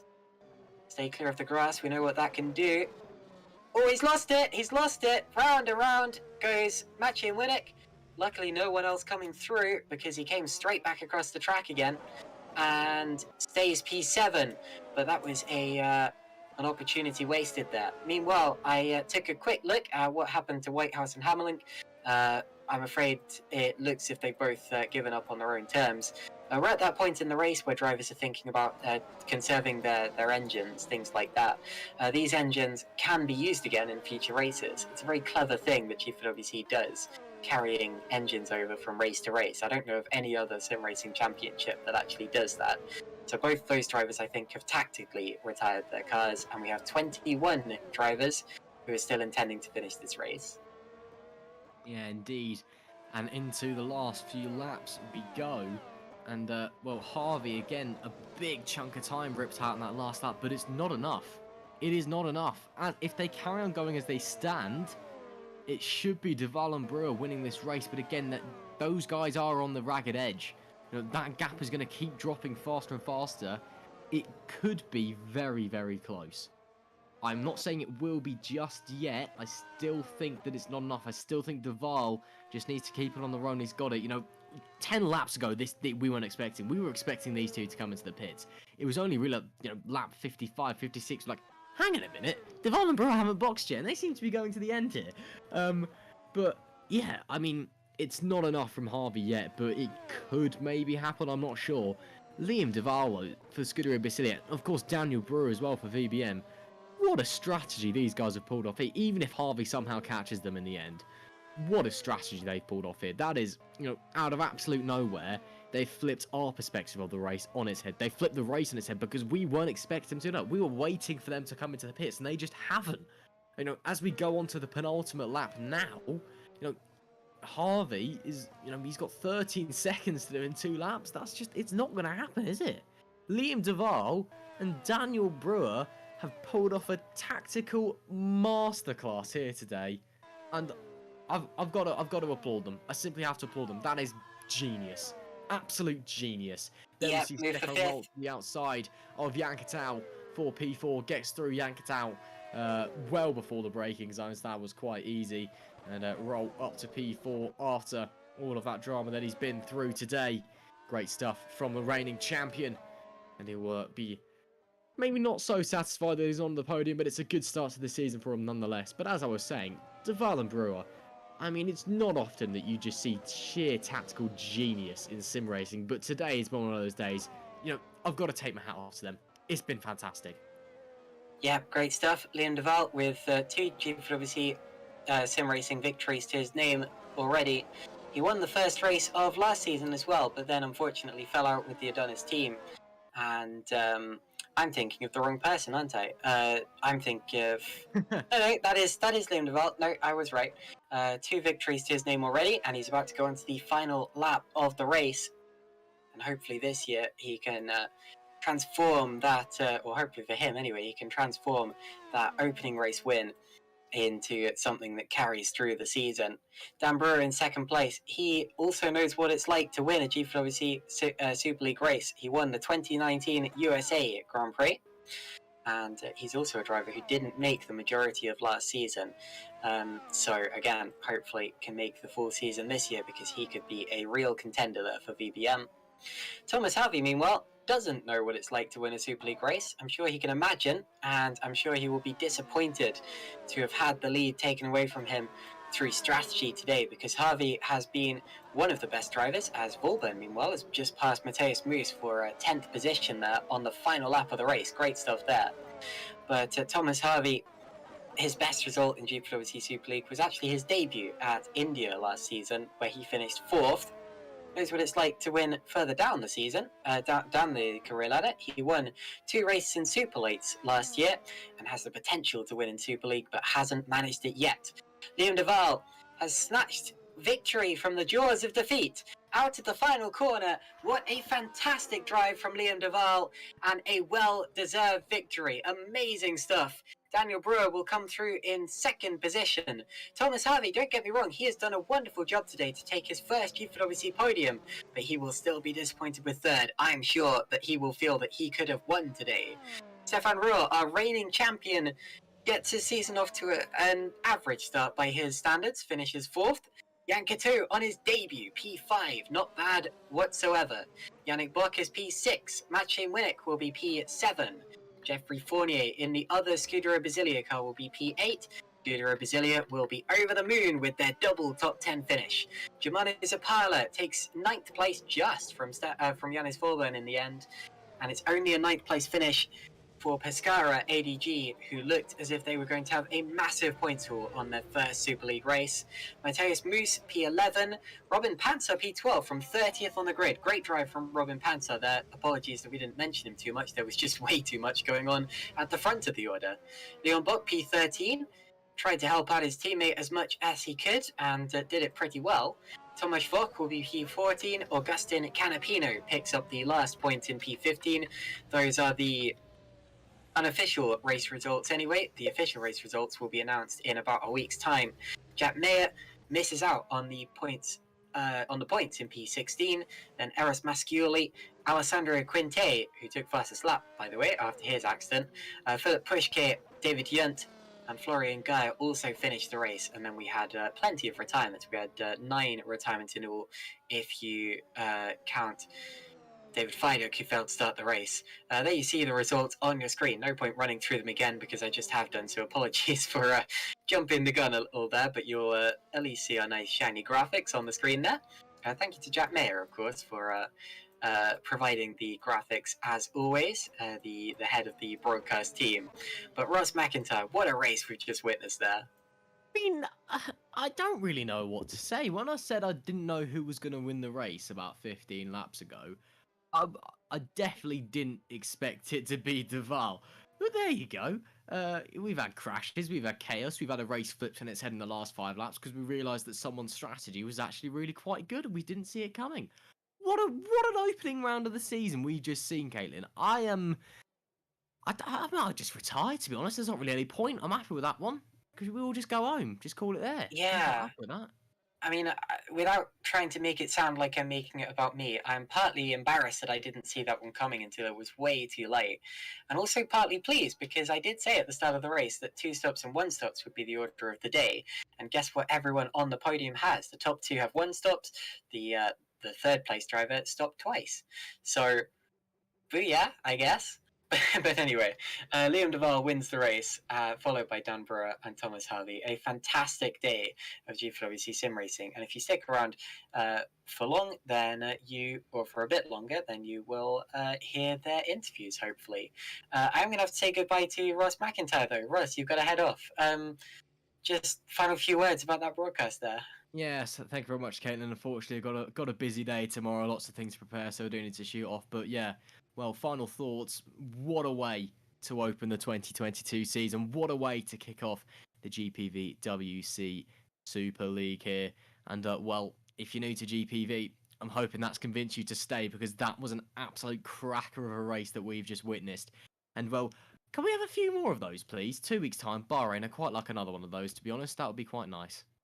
Bahrain's a great race for strategy, so yeah, definitely turn up to that one. Anyway, thank you so much, Russ, and we will see you next time. Indeed. Thank you very much, Caitlin, and goodbye, everyone. Okie dokie. So we can speak now to our race winner, Liam Duval. You have now won your third GPVWC Super League Grand Prix, and what a way to do it! A one-stop strategy. You were up the front for the majority of the latter part of the race, and you must be over the moon right now. Yeah, I'm very happy. I mean, this is definitely not the way I usually would do on a race, a one-stop, while everyone else does a two-stop. But I guess I've changed. My quali pace is now rubbish. Well, I guess P5 was good. I was happy with that. But yeah, now my tire wear apparently is a bit better than my quali pace. So I'm happy. I was a bit afraid because I thought people were doing a one-stop as well with the hearts in the middle. But when I saw them pitting 1-for-1, I was really happy. And I guessed that I had it in the bag, but I didn't know their pace on the softs or medium. So yeah, I'm very happy. And Dan was putting so much pressure on me. I had to push so hard, and yeah, the tire survived. So I'm very happy.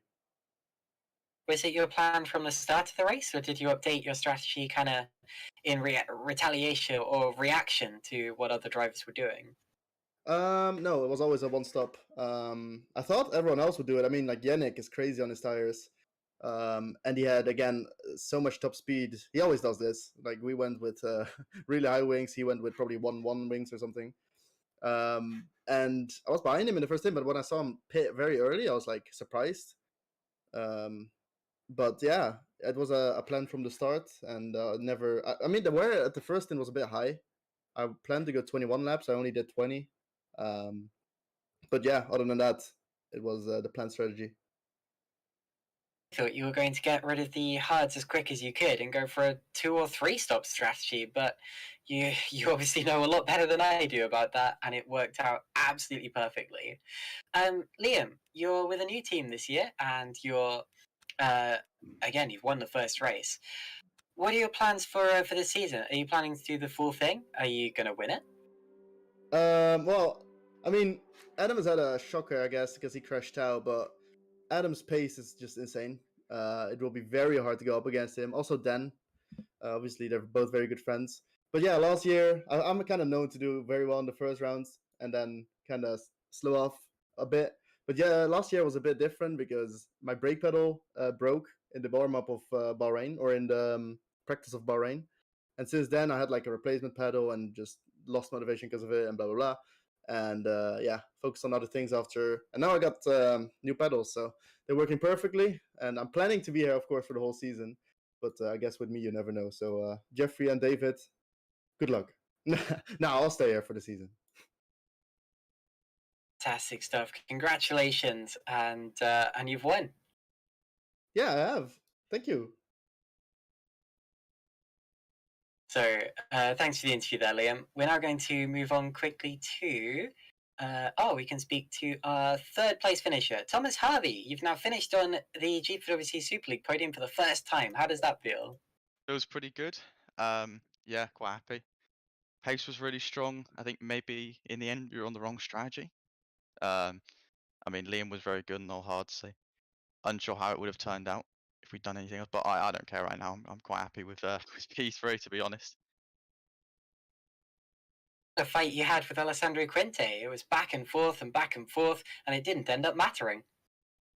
No, obviously we went split strategy. Obviously it's with the push to pass this year, it's really hard to tell like what they're using and what they're on. So I was kind of like just trying to make sure I had enough to do, to go for it at the end.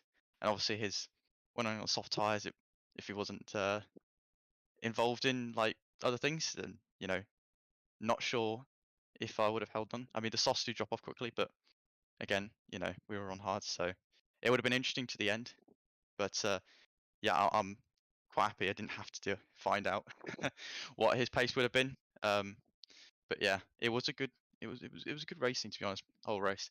The strategy with the push to pass definitely makes it interesting, for sure. So we'll have to get used to that.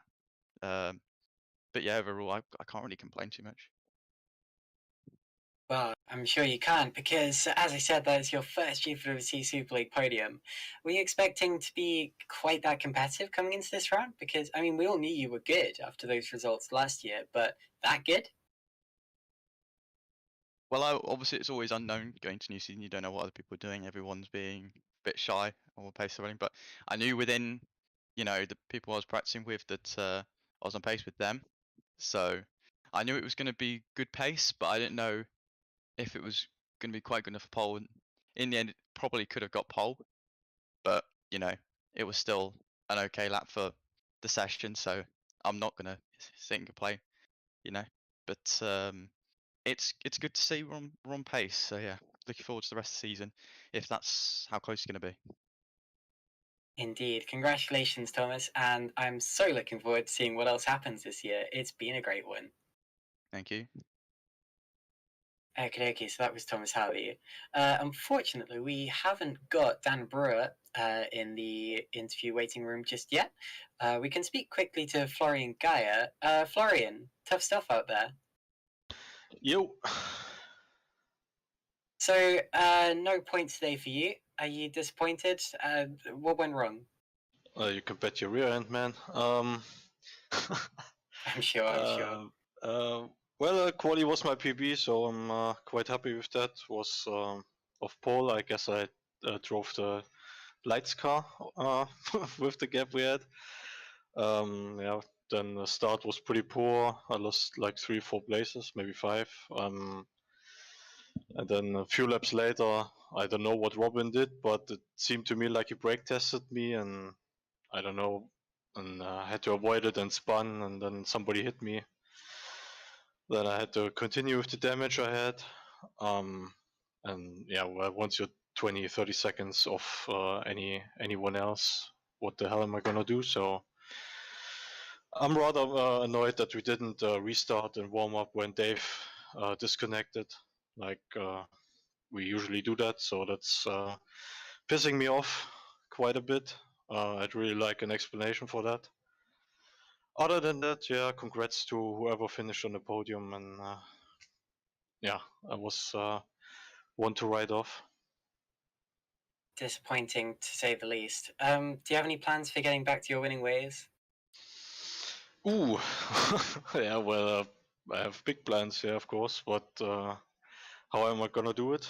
That's something I can't answer because I have no clue. If I had, I would probably winning. So yeah. Yeah, makes a lot of sense. Makes a lot of sense. Thanks for coming in to speak to us anyway. And Yeah, thanks for having me, man. yeah, good luck. Good luck in your future races. Yo, bye. Okie dokie, so that was Florian Gaia. We've now spoken to everyone who was in the interview waiting room, so I'm afraid we are going to have to end the broadcast there. Thank you all so much for watching today, and I hope you all enjoyed it as much as I did. I'm sure that you have done, because that was a very, very entertaining one. Thank you as well to Ross McIntyre, who unfortunately had to leave before the interviews there. And also to Argo Tida, who provided the sights and sounds that you saw today by running the broadcast. Jack Mayer designed all of the graphics that you've seen, as well as I think some of the graphics were also designed by Neil Tiemann. Apologies if I've been misinformed about that, but anyway, thank you to everyone involved in the creation of this broadcast. We will be back in 2 weeks' time at the Bahrain Grand Prix, although you can join us in the meantime for all of the junior categories, the other rungs of the GPVWC career ladder. That's all from Imola, and we will see you in 2 weeks' time. Good night.